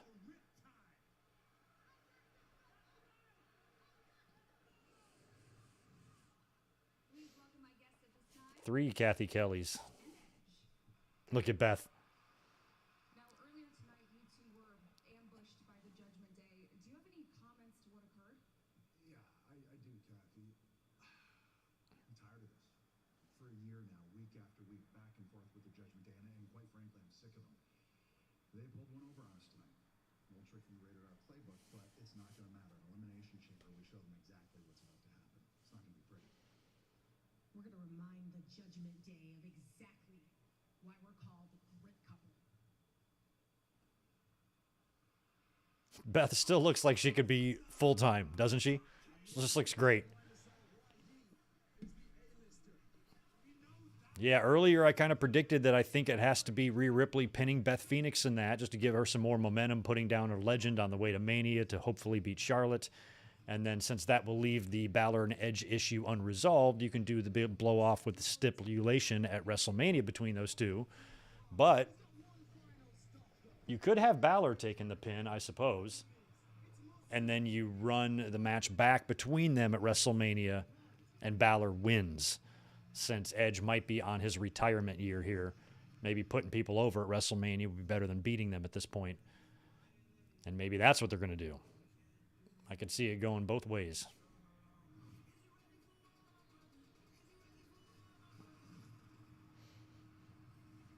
Impact is selling signed Valentine's Day cards for $60, but will ship in March. Jeez, you can hold it for the whole year? Then you can say, okay, I'll just buy it now and I'll hold it next year and give it to her. And then you break up and now you got this damn card written out to somebody else's name. Boy, that's a scam Impact Wrestling's running.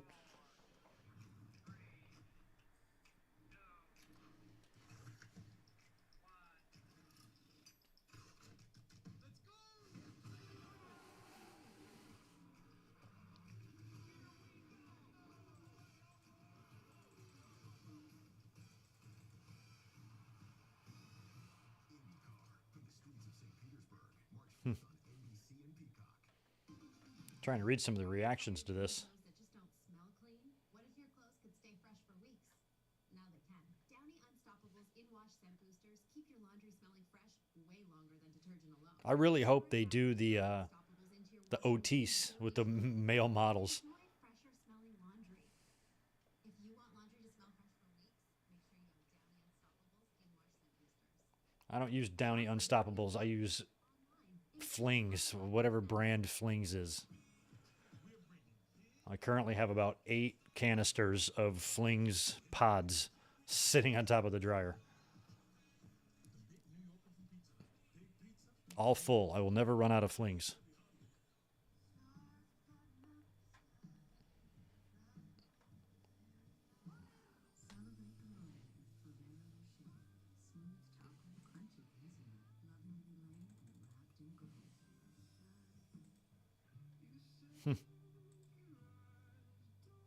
God, this commercial, this K commercial once makes me want to barf. And that song. Enough with it. It's probably just my my streaming software that continues to play that commercial over and over. I don't know if everybody experiences that. What's going on, Destiny? Good to see you. We're all just kicking back tonight. Kind of a last minute thing. Decided to watch Raw. in case anything good happened. And so far, there's been a lot of good things that have happened, but I think the peak has been Sami Zayn and Cody Rhodes. That was really good. Sold us on not only Elimination Chamber, but WrestleMania. Made you a lot less nervous that whatever WWE does booking-wise is going to have any sort of negative effect on Cody at all. Feels like they've got everything moving in the right direction, and it's falling into place, and it's looking good, and it's fun, and it's been really good storytelling for the first time in a while, and they've been able to weave and sew Cody into it in a way that makes sense, and it's all been really good.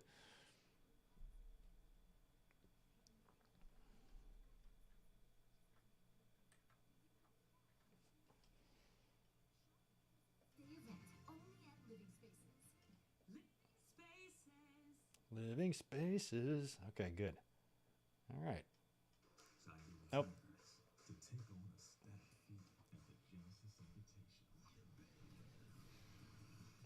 I met, don't remember his name now, but I basically met like the CEO of the PGA, whoever that is, because the Farmers Open is here every year, and we get all the golfers in every year for this, and somebody knew exactly who he was. Like, holy shit, that's the CEO of whatever.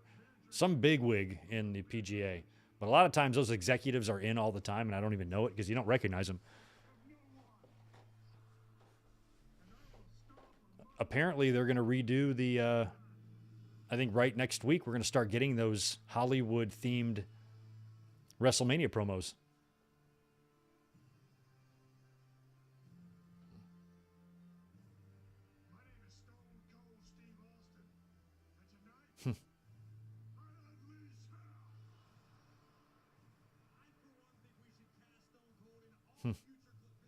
Those were great back then.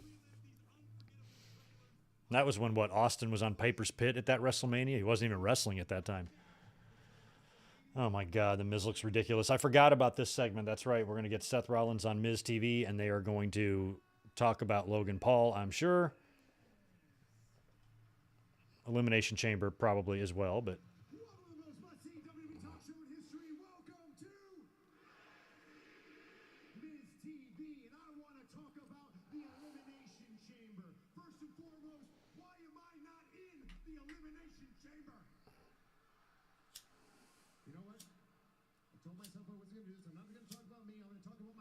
WWE being good scares me? No. I love WWE being good.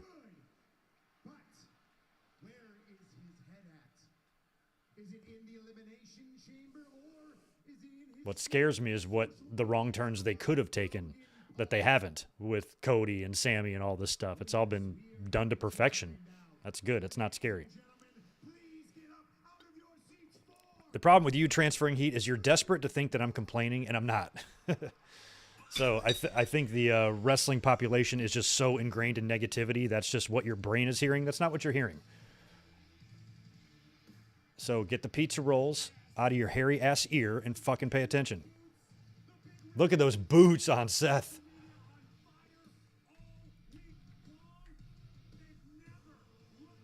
Look at those things. Are they rubber or furry? I can't tell. They rubber.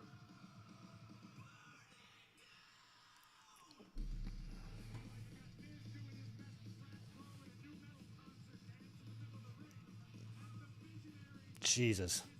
He looks like he could go maybe skiing, although his nips will be chilly.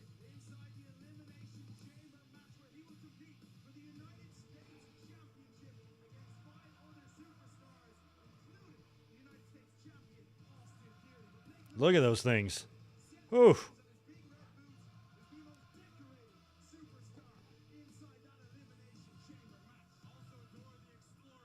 I mean,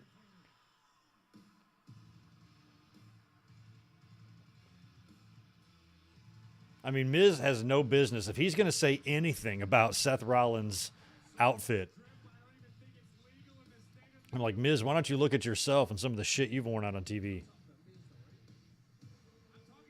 I just like how the crazier and more insane, the better. Like Becky was doing that. She was wearing spaceships on her head and everything. Like it was just so over the top. But I liked it. A lot of fans didn't like that on her. I did. I thought it was funny.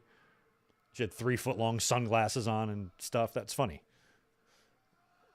And Seth, I don't know what's going on with the mesh shirt and the marshmallow boots. And I don't know what's going on with his glasses. I only have like 10 minutes. So let's get this thing started. And I think I Could you eat his glasses? Are they edible? ask, what are those? What are those? Those are awesome.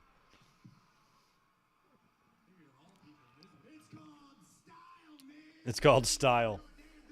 It's called style. It's called style. Those in the elimination chamber. Well, let's talk about the elimination Yeah, you better not wear those. They're not even going to hurt. Super kicks are going to feel great. and it needs your undivided It's going to be like being hit with a pillow. focus has been split between Logan Paul and the United States Championship. Miz, come on, the fine folks. Hey, Miz, why don't you ask Seth about CM Punk? Dumpster fire of a human being? No, they came here tonight to sing, baby.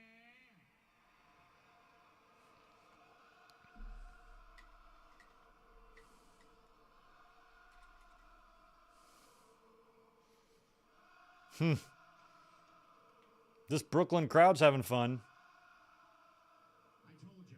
At least they're not asleep. To hear people sing, I would listen to someone that is good like Taylor Swift. You're all just jealous because I got tickets and you didn't. But to be honest, What is going on? I don't know anything about these Taylor Swift tickets. I just hear some controversy. what they want. I can't Is she that much in demand that it's literally impossible to get tickets to and now you have the boots to match an it. effing Taylor Swift show? Miz, I don't know how you grew up, but how I was raised, my mama always taught me if you ain't got nothing nice to say, don't say nothing at all. Well, I guess your mama would be very disappointed right now because let's face it, like, let's talk about that. Your mom's probably very disappointed along with everybody. Your mom's probably very disappointed. Royal Rumble match by Logan Paul. Yet, you talk about him on You know what would be really cool at the Pat McAfee is show. 25 years from now, Talk about him. when I'm 70, by the way. Why won't you talk about him in this ring? Becky and Seth's kid, Talk about him in Miz and Maurice's kid, Why won't you talk about him in front of main event, here tonight? WWE championship of some kind, men's championship, women's championship, IC. And they can show all the history. A quarter century ago, our fathers. There was times when they were friends. There were times when they were bitter enemies, but they always respected each other. And I've lost respect for you. I can write the whole promo right now.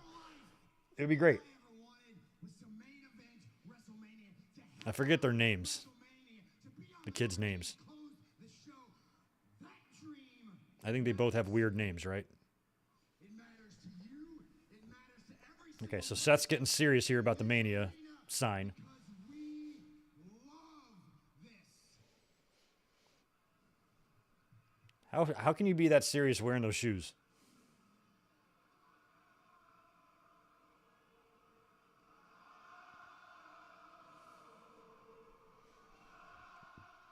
How is Ticketmaster allowed to get away with what they do? That's just fucked up. That's where my WrestleMania tickets came from, was Ticketmaster. I didn't buy them from there, but they're in my wallet. You know who doesn't give a damn about that dream? Logan Paul. Logan Paul. Now we're on to Logan Paul. He is soulless. All he cares about is lining his own pockets and getting famous, and he doesn't care at whose expense. Yeah, whichever Miz kid I don't grows up Logan Paul's name in this ring to be a wrestler. is because he doesn't deserve it.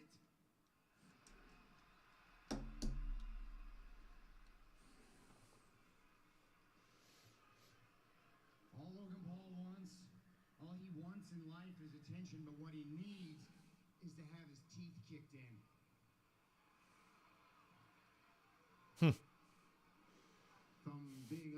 Sounds to me like you're a little jealous. What sucks is I think in a shoot, Logan Paul would kick the crap out of Seth Rollins. Come on, Mike. We know how stupid you are. You're not that stupid. I'm not jealous. Let me explain something to you. I am not stupid. Miz is not stupid. You kind of are.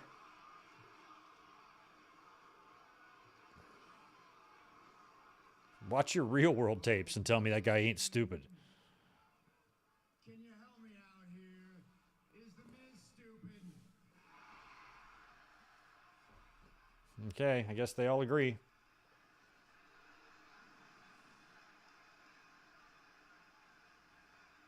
I am not stupid. God, we're not going to do an IQ test segment next week on Raw, right? We are the only two-time Grand Slam champions in this company, but I am the only one. Didn't they do that? What'd they do with Gable?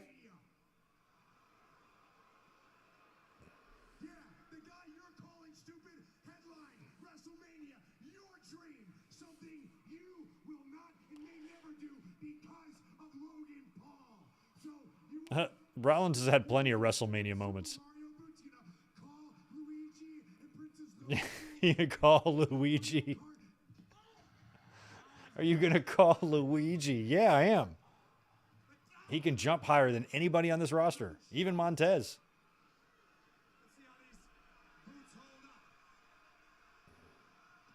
Is he gonna stop? Oh, who's this? Oh, it's Austin. I love that Seth is working in these things.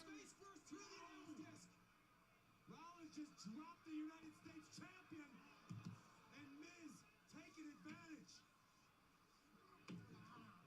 Miz doesn't look very stupid. Now we got a brawl between Rollins and Miz, and Rollins is still wearing these boots. Look at Seth got right out of that skull-crushing finale. And a big spongy boot super kick to the face of Mike. Oh, we're going to get a stomp too. Cue it up, Papa Smurf. We got a stomp coming your way in Brooklyn. Stomp to the Miz. Hang on a second. Oh, there's Theory. He got in there. A-Town down. A-Town down. I hate that.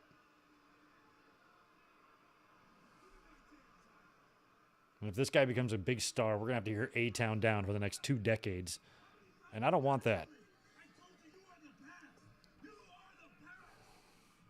Oh, lie detector test. Okay. I remember Gable being hooked up to something. And I thought maybe since he always brags about how smart he is. And that was a Seinfeld episode. Remember George had to take the IQ test? Maybe Miz now tries to prove his non-stupidness with an IQ test.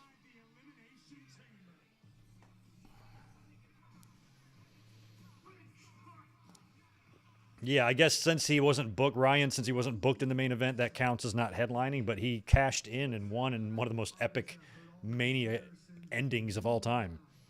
He's, if he never goes in last again on the last match, then he still has a hell of a career. Okay, here's these two again.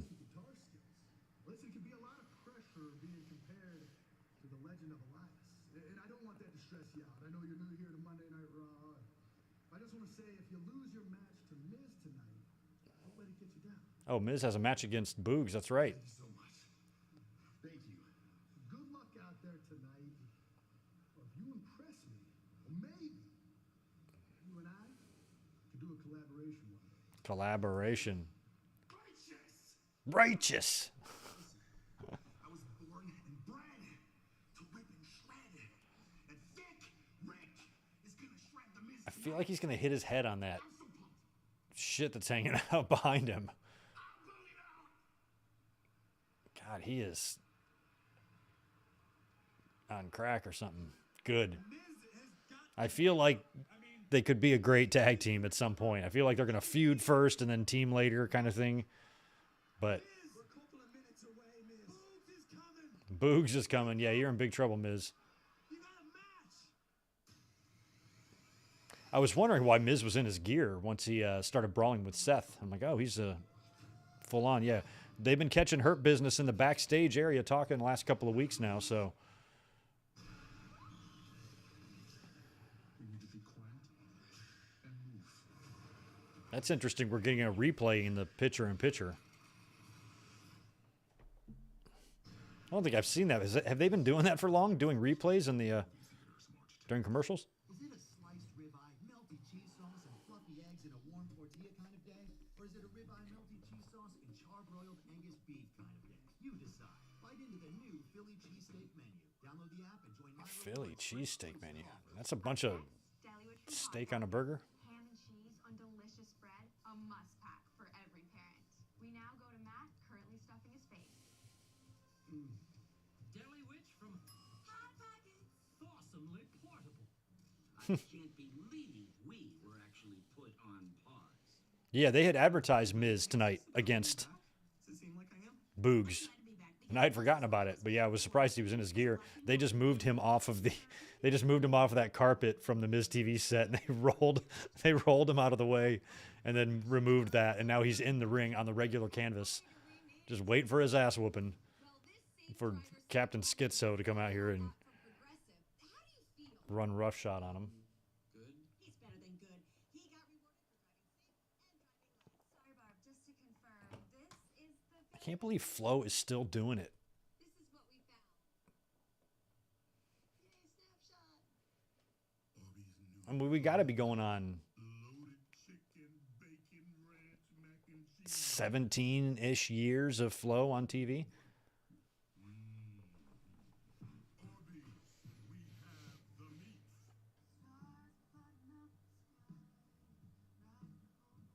meats. Miz is in the corner now selling. I love that all of this is going down during the commercial because it's kind of more fun with no context and no sound, and you're just watching your Ferrero Rocher commercial and you're watching Miz not know where the fuck he is. I think it's pretty funny. Like, look at him. Oh, he's got a little nick on his head. Your character's in our video game. Yeah, it's what we do with Xfinity 10G. It's like, the best network imaginable. He's selling a beatdown as if he's Austin after WrestleMania 13. Okay, so Boogs is coming to the ring. It's still commercial, at least for me. The big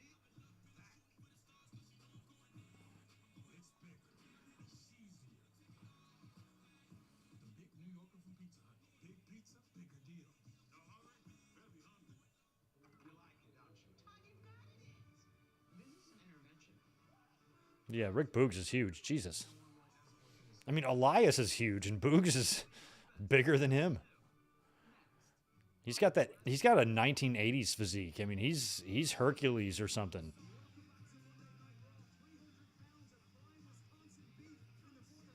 Wisconsin beef.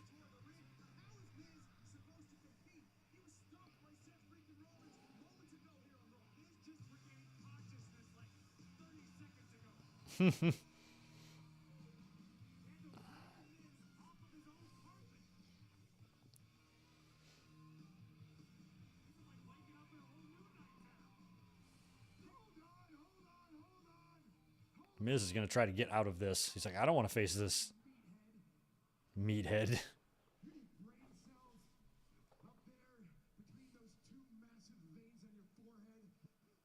Just see what just happened to me. There is no way we are having this match. This match is not happening right now. This match is not happening right now. Something tells me it is. Yes, this match happening right now. It's not. No, we're not happening. No, it's not happening. No. Oh, this is stupid. The match starts. Miz tosses the microphone. Rick Boogs. I don't believe his elevator goes all the way to the top floor, but he is a powerhouse. Feels like a lot of guys start out by beating the Miz. Oh, Jesus. He's curling the Miz. I'm starting to believe that Rick Boogs' abs do go to 11. Unfortunately for him, he can't count that high. Crowd here at the Barclays Center. One more. Boogs it out. How many Miz's can you curl? How about you and Thick Rick go wander around Brooklyn, see if you can find the pick of destiny? This is a fellow that says he Eats cat food for a treat. That's fucking disgusting. Oh. I mean, he is a very, very 90s, 80s, 90s blend kind of a guy that's high energy, seems somewhat basic in the ring, but super strong. I know you know who I am. I am Chelsea Green. I am a star. I'm not some clown who deserves to be humiliated Chelsea. on television. And after Raw and SmackDown last week, I have sent some strongly worded emails to your manager airing my grievances. Chelsea, I know. The emails came to me, and I'm the one that responded. The emails came to me. She's sending them to him because she has facial amnesia. Good. Then I'm sure you're going to treat me like the star that I am. I was not ready for Asuka. You know what? I was not ready for Asuka. I should be in that elimination chamber. I love that. How about I was not ready for Asuka. in a triple threat? Put me in. Put me in. Well, I'm not leaving your office until you put me in. Don't touch me. Up. You touch me, I'll scream. You know what? I am feeling very threatened right now. Chelsea feels threatened. Where are you going? Hello? I run into a couple of these at the restaurant every now and then. You just got to no-sell them. You know, you can't engage. You can't get as mad as they are. You just no-sell them. You talk to them in a very robotic way. You just look right through them as if they don't fucking exist. But you don't be rude. You just deal with them. Just get them out of your life with as little pain as possible. But they can be a bit much.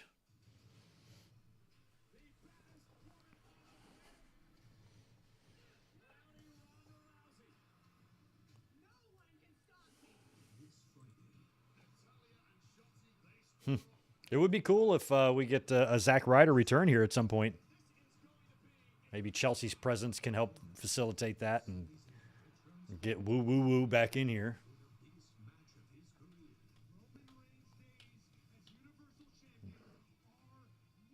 I mean, I'm looking forward to it. I think we should probably react to Elimination Chamber on Saturday. I think that would be fun because it's just going to be so good.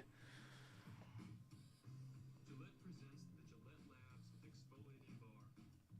The bar that removes unseen dirt and debris that hits in the way of labels. For effortless Yeah, I'm sure. Yeah, and retail managers, you know, same thing as restaurants. You know, you do have to deal with an incredible amount of, you know, of these entitled people who, you know, just think you're there to literally be abused. And luckily, in my place, we have a very low tolerance for that. I'm very comfortable. You know, my owner and my boss would have my back on anything. You know, anytime I've ever had to shut somebody down or, you know, do something that maybe someone of less experience might not be able to get away with, just put it that way. You know, sometimes I've had to do those things in the last, you know, 20 years. And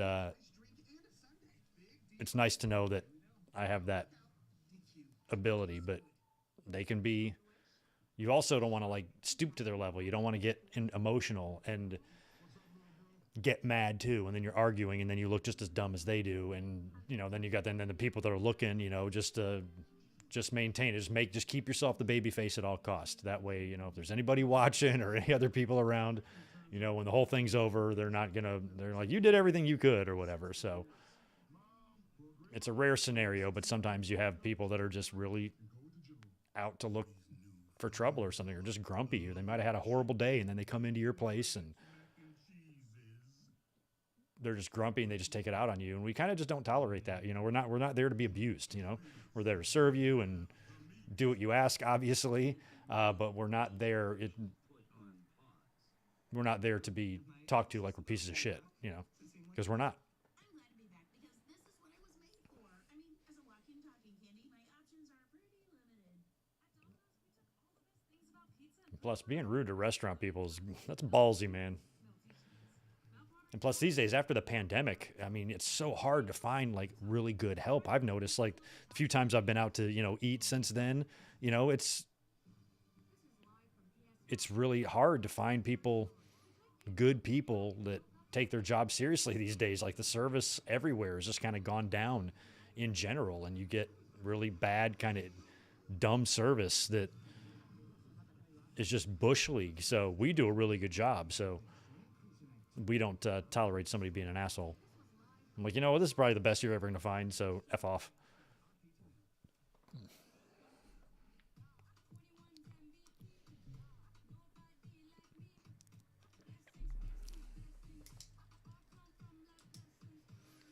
Yeah, there are other jobs though where that I wouldn't have that freedom. In the customer service part of things, being behind a counter or being a clerk, at a store or something, and you just have to deal with one asshole after another in this revolving loop, and you're probably a lot more handcuffed, in a corporate setting or something of how you can or cannot handle a Karen. Where my job, we're just a little private run place, and I have all total trust there and can manage any situation the way I see fit, and that's a good feeling. But it wouldn't be like that everywhere, If I was a CVS or a Walmart or something like that, just talking to an endless stream of people, and you get somebody who just gets mad at you and starts abusing you, you can't punch him in the face, you'll be fired. And that sucks. Yeah, there's WWE showing their trophy at the Super Bowl again. We know. Well, the Winged Eagle is possible because you could bring the Winged Eagle back now and still be done with it by the time we get to the next Super Bowl. So maybe Cody will bring it back. All right, Judgment Day promo. Against Beth Phoenix. Does this mean the Judgment Day has the upper hand heading? The Judgment Day, we always have the upper hand. Tonight, we beat Edge and Beth again. And it's actually starting to freak me out a little bit because I think they like it a little bit too much. But that's fine by me. Because at Elimination Chamber, it's going to happen again and again and again. The thing about Edge and I love Dominic. and I'll add my pathetic dad to that list. Dominic and Ray is going to be a good match, I think, at WrestleMania.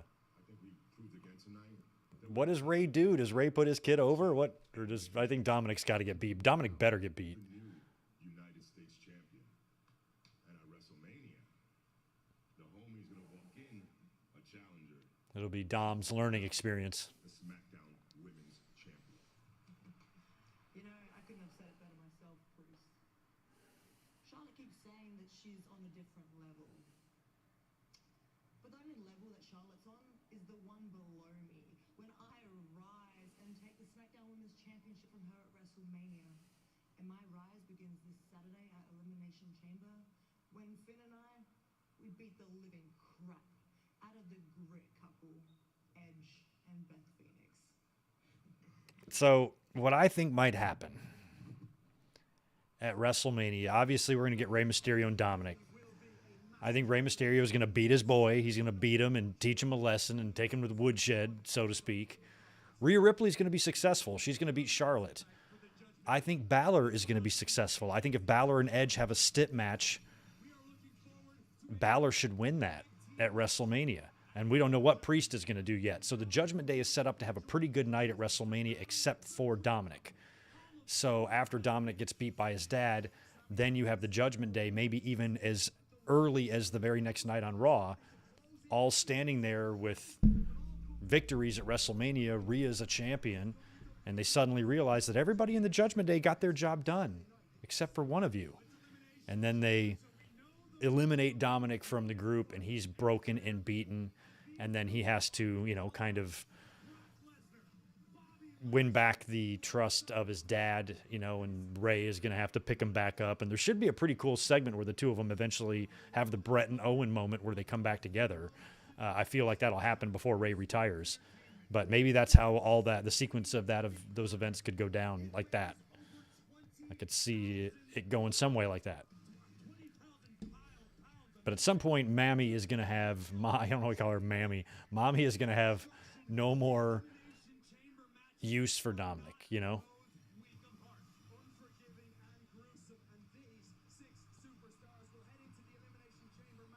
They've used this kid. They've turned him into something he's not, and Now he's going to have to make amends for that and go back to being a babyface in this redemption story for Dominic, to where maybe he helps and can be a pivotal part of his dad's retirement. I mean, at some point, Ray is going to have to hang him up too.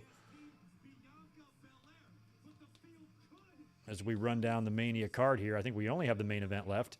Let me hit this $5 super chat from our friend Deshaun Robinson. Thanks, dude. Hey, Greg, fun fact, those big red boots cost $350. You should get a pair for Mania. Oh, my God. I did buy one thing for Mania. I bought a hoodie, although I should get another hoodie. I could just wear the same one. But I bought an Owen Hart hoodie from Pro Wrestling Tees, so all that money goes right to Owen Hart's charity. And that'll be the hoodie that I will rock for Mania. And it should be here any day. I ordered it maybe 2 or 3 weeks ago now. So it should be pretty close to arrival. But thank you for that, Deshaun. If I were those big pink boots, that would match the Owen hoodie because there is some pink on the back of it.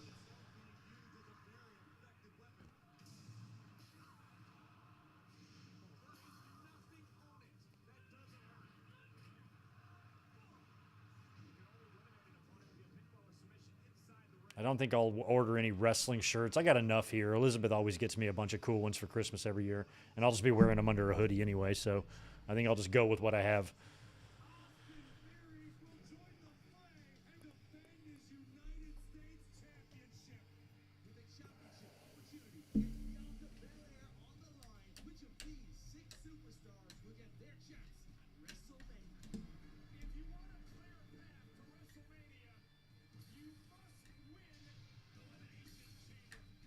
Boy, they've made that chamber look like a toy, too. I've never liked the Elimination Chamber match. I've been bitching about that match since its inception in 2002. I've always thought it was too much, too over the top, too dumb. Fans, though, love it. A lot of fans don't have a dislike for it the way I do. I've just never really loved the concept. And then, of course, much like the Hell in the Cell, it underwent this Mattel-like transformation to where it just looks like a giant plastic toy. And it just takes away the awesomeness of it, you know? Or it takes away the intimidation factor of it because it doesn't really look that intimidating. It looks impressive and sparkly and very shiny with all the lasers and the LEDs and all of that, but it doesn't look scary or intimidating. Where back in the day, it kind of used to. It was a little rough looking back in the day, and you had to take the bumps on those grates, and the Hell in the Cell was the same thing. It was much lower and kind of had a violent start right from the word go. But now these things have changed drastically, and it's sad. I'm okay with it having pads because I'm not trying to shorten the careers of these wrestlers and stuff, but again, yeah, that's another change that was made that kind of harms the intimidation factor there.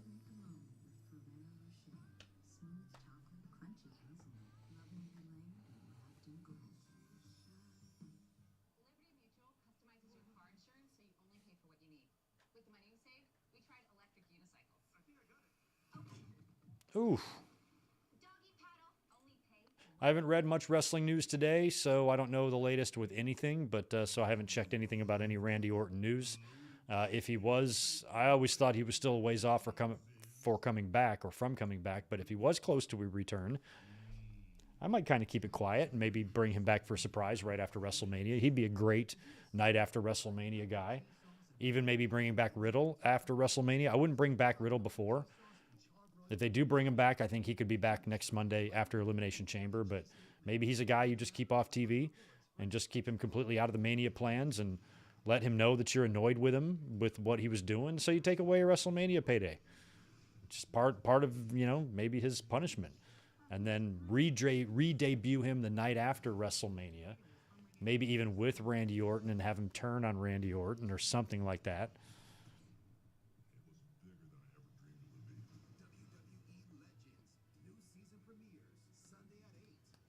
Because I don't know if RK Bro has much of a future now. Maybe Randy doesn't want anything to do with him. Or maybe Randy would be a perfect guy to stick Riddle with if they were able to reunite RK Bro. Maybe Triple H can be like, look, Randy, Why don't you talk to this fool and get him on track, because you were kind of like this, and look at how you turned out. And we would hate to see Riddle continue to kind of make mistakes and screw up his career. And maybe somebody like you, who's maybe had a little bit of experience with that, could be a good guy to work with him and maybe have a couple of come to Jesus meetings with him and sit Riddle down and be like, look, idiot, do you really want to blow all this money and this stardom that you're on the cusp of, all because you're a fucking horny stoner? Just chill, man. Just chill. You can balance. You can have your personal life and still have a career. Just don't be crazy and don't do anything to jeopardize the future that you can secure for your children, financially, all of this that's on the line. And all you have to do is just not be dumb, and it's yours. Maybe somebody like Randy or somebody like that saying that to him in a blunt, honest way will help him. Apparently he's in a great place now, but a lot of people go to rehab and come out and claim they're in a great place, and sometimes it doesn't stick. So we have to hope that it sticks with him, because I like Riddle. And I'd rather have him in the business than out.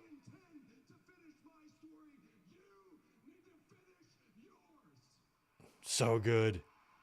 Cody and Sami, so good. I don't want to see you on Raw next Monday. Because I'd rather see you at WrestleMania.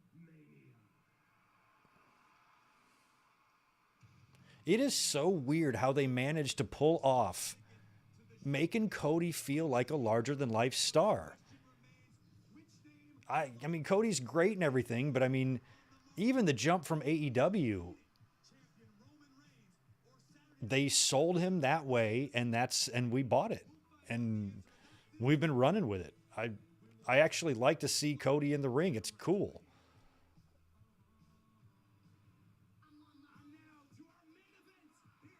But that's the way he was presented, and that's the way he's coming off, and that's got to be the ultimate validation, in terms of the decision he made to leave one company for the other. Basically saying to AEW, this is the way you should have been using me. It's pretty crazy.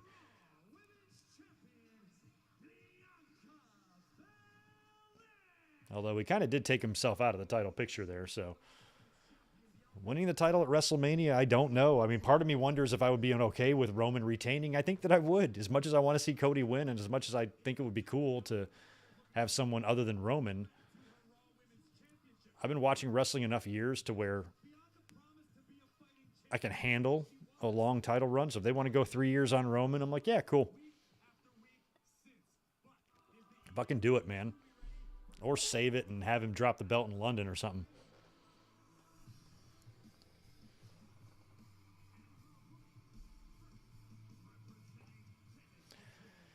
And here we go. What does her armband say? Oh, damage control. Okay. All right, so this is a triple threat. If Bayley or Becky win, they will be added to the Women's Elimination Chamber match, and the match will begin as a triple threat to make room for that extra participant. As Bayley tears up a sign, the kid laughs her ass off. That's great. And then if Bianca wins, neither of them get in. So I don't know which way they could go here. I feel like they could go either way. Bianca could just eliminate them both and help continue pushing them towards the WrestleMania match I'm assuming Bayley and Becky are going to have against each other. Or one of them can win here and actually get in the chamber just to give the Montreal crowd. That's why I think it could be Becky, just to give the Montreal crowd Becky. Maybe Becky wins here. She gets into the chamber, and then Bayley does something at the chamber to eliminate her or attack her or something like that. Here's what I'd do. I'd have Becky win this match without Bianca taking the pin here. Have Becky pin Bayley or something. She gets in the chamber, and then as she's making her entrance here at the chamber, she's attacked by Bayley, because she'll come out last. She'll be attacked by Bayley. Bayley will jump in the cell, close the door, and it'll be her, and Becky won't even get in. But it'll still give the Montreal crowd the Becky entrance. They'll cheer, they'll sing her song, they'll be very jacked, And then Bayley coming in and getting that heel heat will get her a ton of heat. And then you've got your match set for WrestleMania, Becky and Bayley. Or you can still do the WrestleMania match, Becky and Bayley, by simply having Bianca win this match. But this could give Becky a big victory going into the chamber, where she will ultimately have a bad day. But then probably win her match against Bayley at WrestleMania, if that's what they do. No, don't tell me why. I don't know. I've watched it so many times. You tell me why I can't get rid of this odor. I remember when those boy bands were coming out. I thought I was in the Twilight Zone. I'm like, what the hell is going on? I'm like, holy cow, are we entering a different generation or a whole different chapter of music?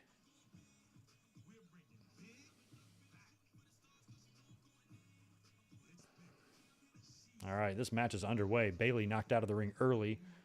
And we got a big New Yorker on one side, on the right, and we got a triple threat on the left.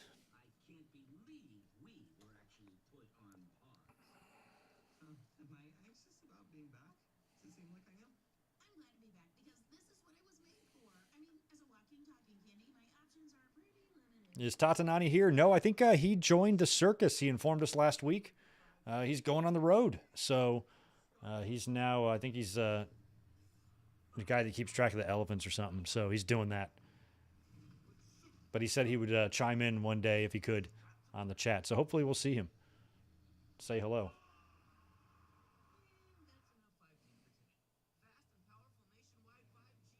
Look at the shape Bianca is in. She is so strong. Her and Rhea Ripley both. I received this necklace as a gift from a man who was just. I know the two of them have no heat whatsoever, and they're totally cool. But you got to think there's got to be some professional rivalry between the two, because they're both hitting their stride right now. Or Bianca's already there; she's been champ for the whole year. She has been hitting hers, but Ripley is also on the rise, and they're both about to be pretty big deals on the roster at the same time, and that's kind of cool. Especially that inevitable match that we're going to get that hopefully is not rushed.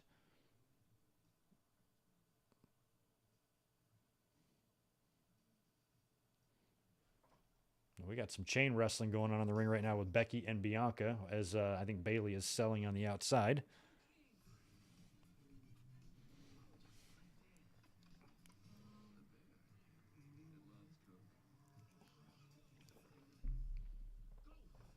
This freaking cocaine bear. This is so crazy. Is that's Ray Liotta in that? They filmed that before he passed away? Obviously. It's kind of a stupid question, Greg. No, they filmed it after, Greg.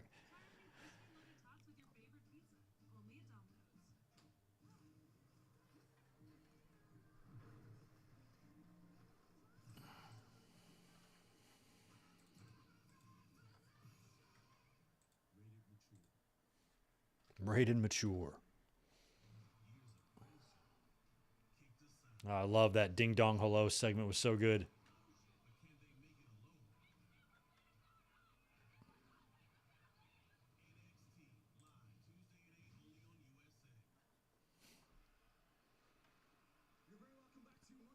I know. We saw I was at my sister's house last night for the Super Bowl, and we saw that commercial, and they were talking about the origin of it. I think, what is a plane full of cocaine crashed or something, and then bears found it? Is that what happened? Is that kind of where the story comes from? That's hysterical.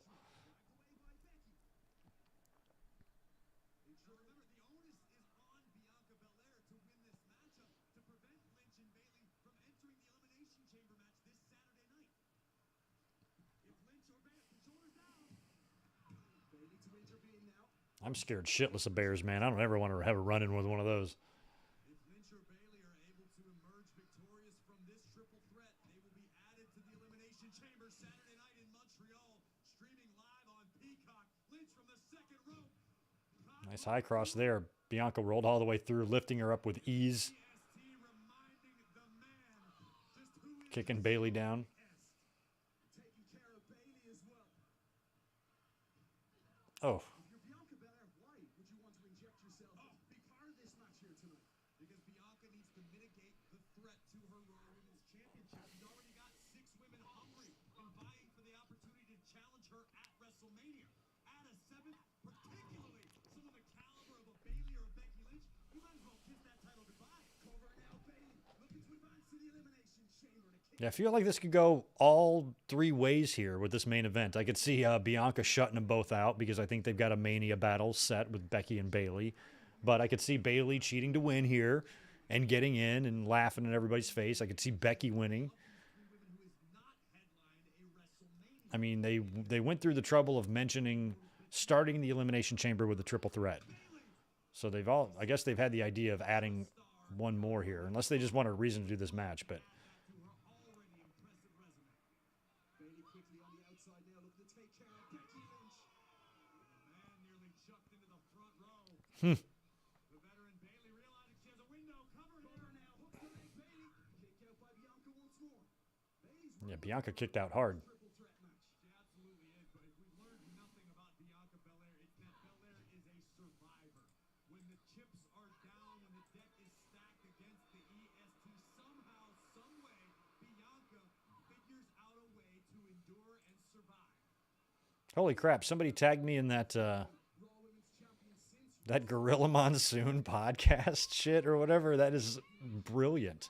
Utilizing the no disqualification So good. of this matchup, a triple threat got to be settled by cover here. And a lot of you knew of it already. Not going to be any count out, not going to be any disqualification. That may benefit But it's the OVP podcast. One of those guys does it. It's so good. manipulate them to her own advantage. That's something Bianca Belair rarely, if ever, I don't know if he's doing impressions of Gorilla, and that's how he's getting him to just talk about modern stuff. Because that's a dead-on impression of him. I don't know what's going on, but it's pretty funny. Looking to turn it around now. Bianca pacing to the turnbuckle. Nice belly to back. Champion cover by Bailey.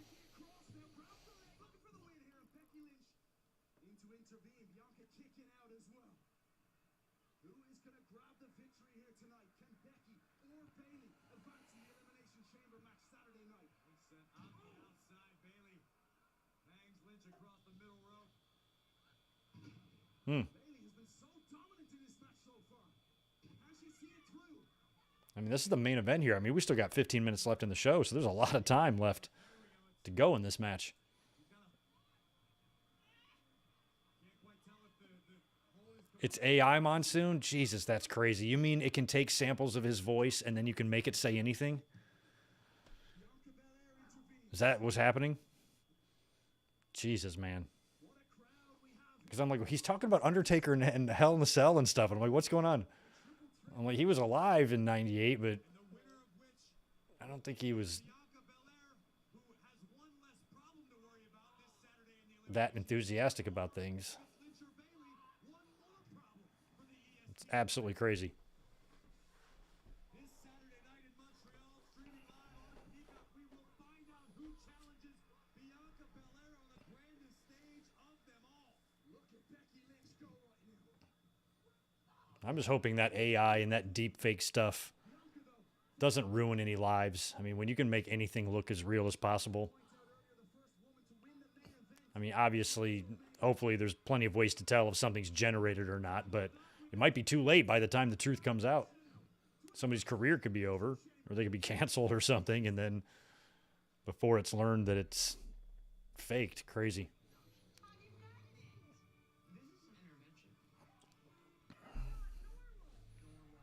That's insanity. Well, it's good stuff, and it's fun listening to it. Is Bobby Heenan and Gene's voice AI as well, or is it just Gorilla? I'm kind of terrified, to be honest. I'm hoping, I'm 45. I'm pretty sure I'm going to be dead before we blow ourselves up, but I might not be, man. It might be in my lifetime. I think if you're a kid right now, you might see some gnarly shit when you get older, man. I don't think it's a place you want to be in 80 years from now, you know? And I don't want to be old and helpless when the shit goes down and I'm 90, and I'm just going to die out there in the street. I'm hoping the shit doesn't hit the fan in my lifetime. I hope I'm gone and it's y'all's problem. You deal with it.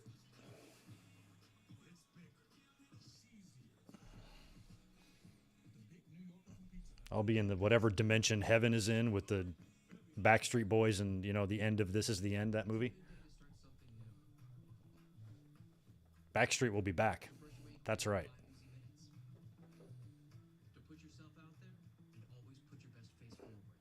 Big kick out by Bailey. Big kick out by Bailey on the split screen here.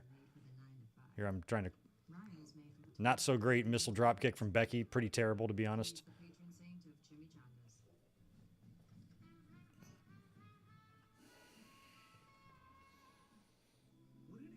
Hey, I like that idea. Adam Cole to beat MJF. We were just talking about that on Saturday, and I feel like at some point MJF's right now in the middle of his run. I don't think Danielson's going to beat him. I feel like MJF's going to be running with it for a while, but at some point, one of these baby faces who's not Mox or Hangman, I think needs to rise up. Ricky Starks could be on that list, but maybe even above Ricky could be Adam Cole. Provided Cole's healthy, and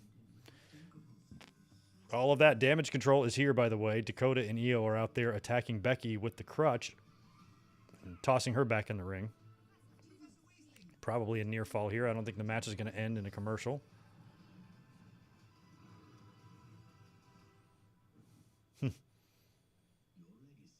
I hope it never hits the fan and we live to 150. I don't think we will, Zach, but I do think they said, I think a lot of people feel like the first person to ever live that long might have already been born. I mean, at some point, you know, the way technology is increasing and the things we can do, and I think we're going to be just dead. It's just we're not here at the right time. I think we're just going to miss the ability to 3D print a heart and a liver and just stick it in you and just make spare parts. I think that's going to happen a generation or two after us, but we're already kind of getting close. So we can already do some kind of crazy stuff as it is. But I think some of the serious stuff that could be really life-saving, you know, just giving you a synthetic heart and things like that, we'll get there, but we're not going to be there before we die. So we won't benefit from it. But I think there's some 3-year-old kids walking around right now that just might get a fake spleen one day. Oof. And they might be living real long, which is only going to make the population grow and is only going to make things worse and overcrowded and more divided and more tense and more potential for self-destruction. And before we can even explore the planets, we kill ourselves.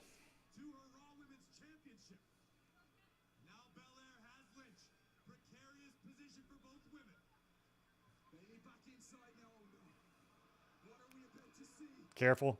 Good. Oh, that was well executed. Excellent triple suplex thing, ladies. 3 pros. You can trust the 3 of them to get that done.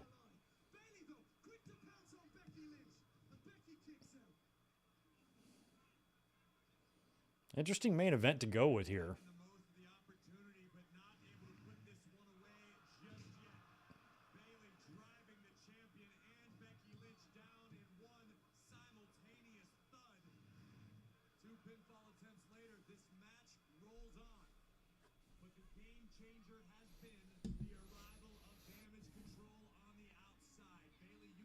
Yeah, Hendo. Yeah, I think Adam Cole's going to have his first match at Revolution, so that's fine. But, you know, down the road, let's say this summer, it would be awesome, you know, if maybe Adam Cole won at Double or Nothing.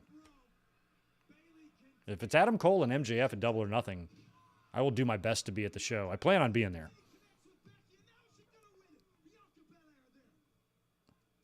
Vegas is great to go to a show. I love it because there's no extra driving involved. Just drive to your hotel, done. You just walk to the building. All the food and everything you need is just surrounding you. It's awesome.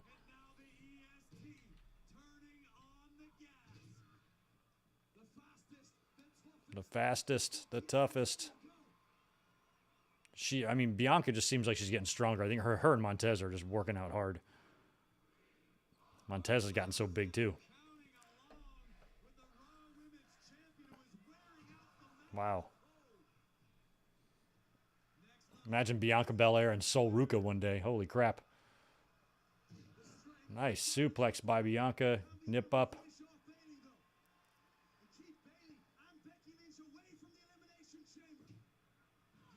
Ooh, Bailey got the knees up on Bianca there. It's all right. Bianca's got those abs of titanium. I'm sure she's fine. Like, come on, Bailey. You want to come over and do some laundry? Ooh, close.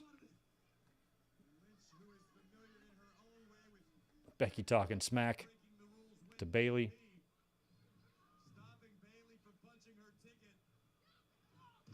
Ooh.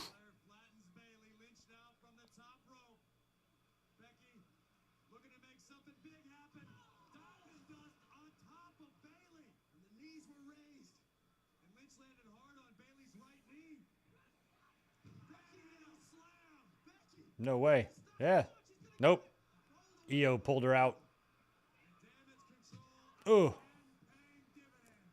Just the other day, Elizabeth was wearing a couple years ago. I bought her an Io Shirai t-shirt, and she was wearing it.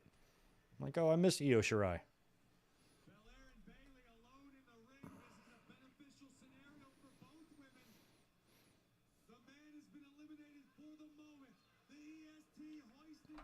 KOD maybe to Bailey's. She's grabbing Dakota.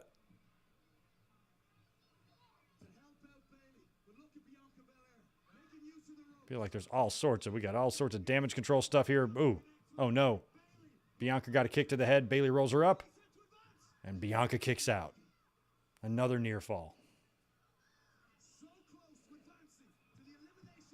Here we go. Oh no. So the entire Elimination Chamber crew came and took out Damage Control. Now they're all just fighting with each other. Okay, it's gonna be one of these endings to Raw where it's gonna be a big brawl. But we still have to have a finish in the ring at some point. Oh yeah, so all the other women, they're the ones that don't want them in here. That's why maybe Bianca should just win this.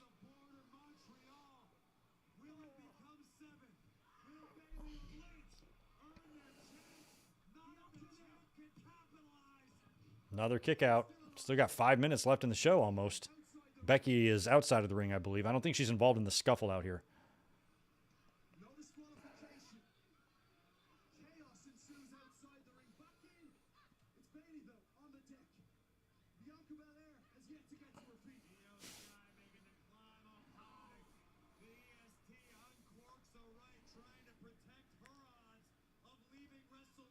Oh no. Bianca's got Io Sky. Oh, she's going to Earl Hebner her right over the top rope. As they all patiently wait to catch her.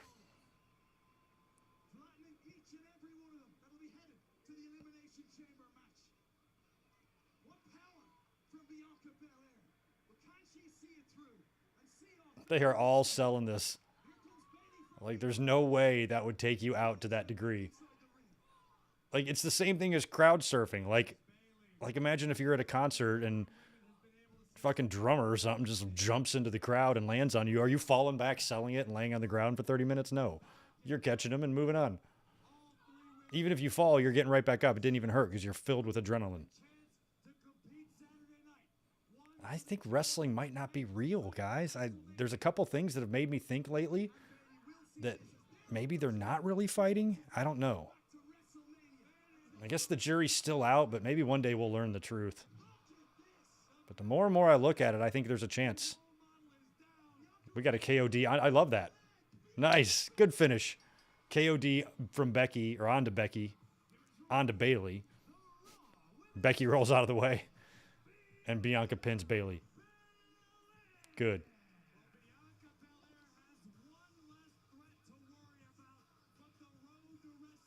Good job, Bianca. It's the way it should have been. Let Becky and Bailey do their thing at WrestleMania. As Bianca gets one good point in, very solid. And Bianca's got it easy. She doesn't have to defend either. Her and Charlotte look like they're both off the hook until they face their opponents at WrestleMania. Neither one of them have a title defense at Chamber.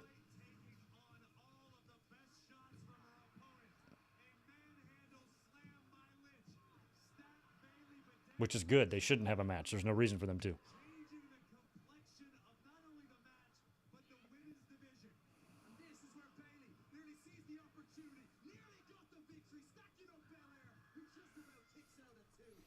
Well, throw your ratings for tonight's show. I don't think this was a bad Raw at all. It didn't feel like one that was really that well anticipated, even though it was the go home to Chamber. I mean, it could have just been more hype and build for Mania. But they hit us with some surprises. The Lashley and Brock segment was really good. And the Cody and Sammy segment really surprised us because we didn't see that coming.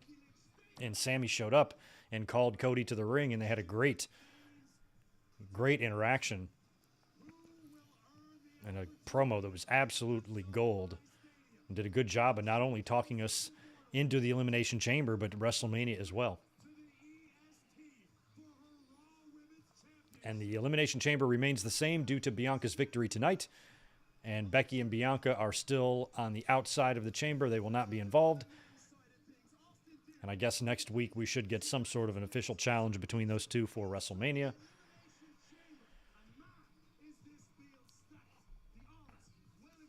And people have brought up the idea of a Hell in a Cell match for Bayley and Becky at WrestleMania. I'd be perfectly fine with that.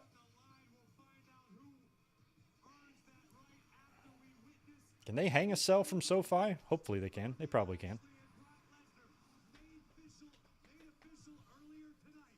Last night of the Super Bowl, I was wondering what Rihanna was hanging from. Those platforms? Because, like, the ceiling was open. I mean, maybe there was enough room on the sides for the cables to hold her, but... unless it was suspended from each side or something, I don't know. I like how we're doing a complete recap here of the show.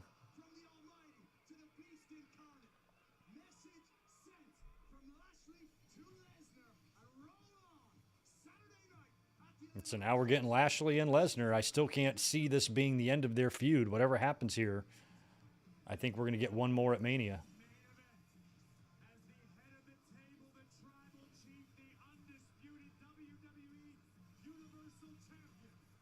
I think the Hurt Business helping Lashley win will be good. Brock winning the blow-off at Mania would be a good way to end it. Finishing the series at 2 matches apiece.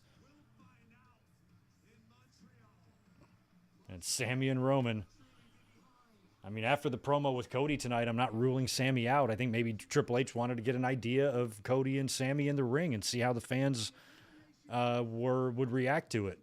And they reacted well. Granted, it was Brooklyn, and they react well a lot.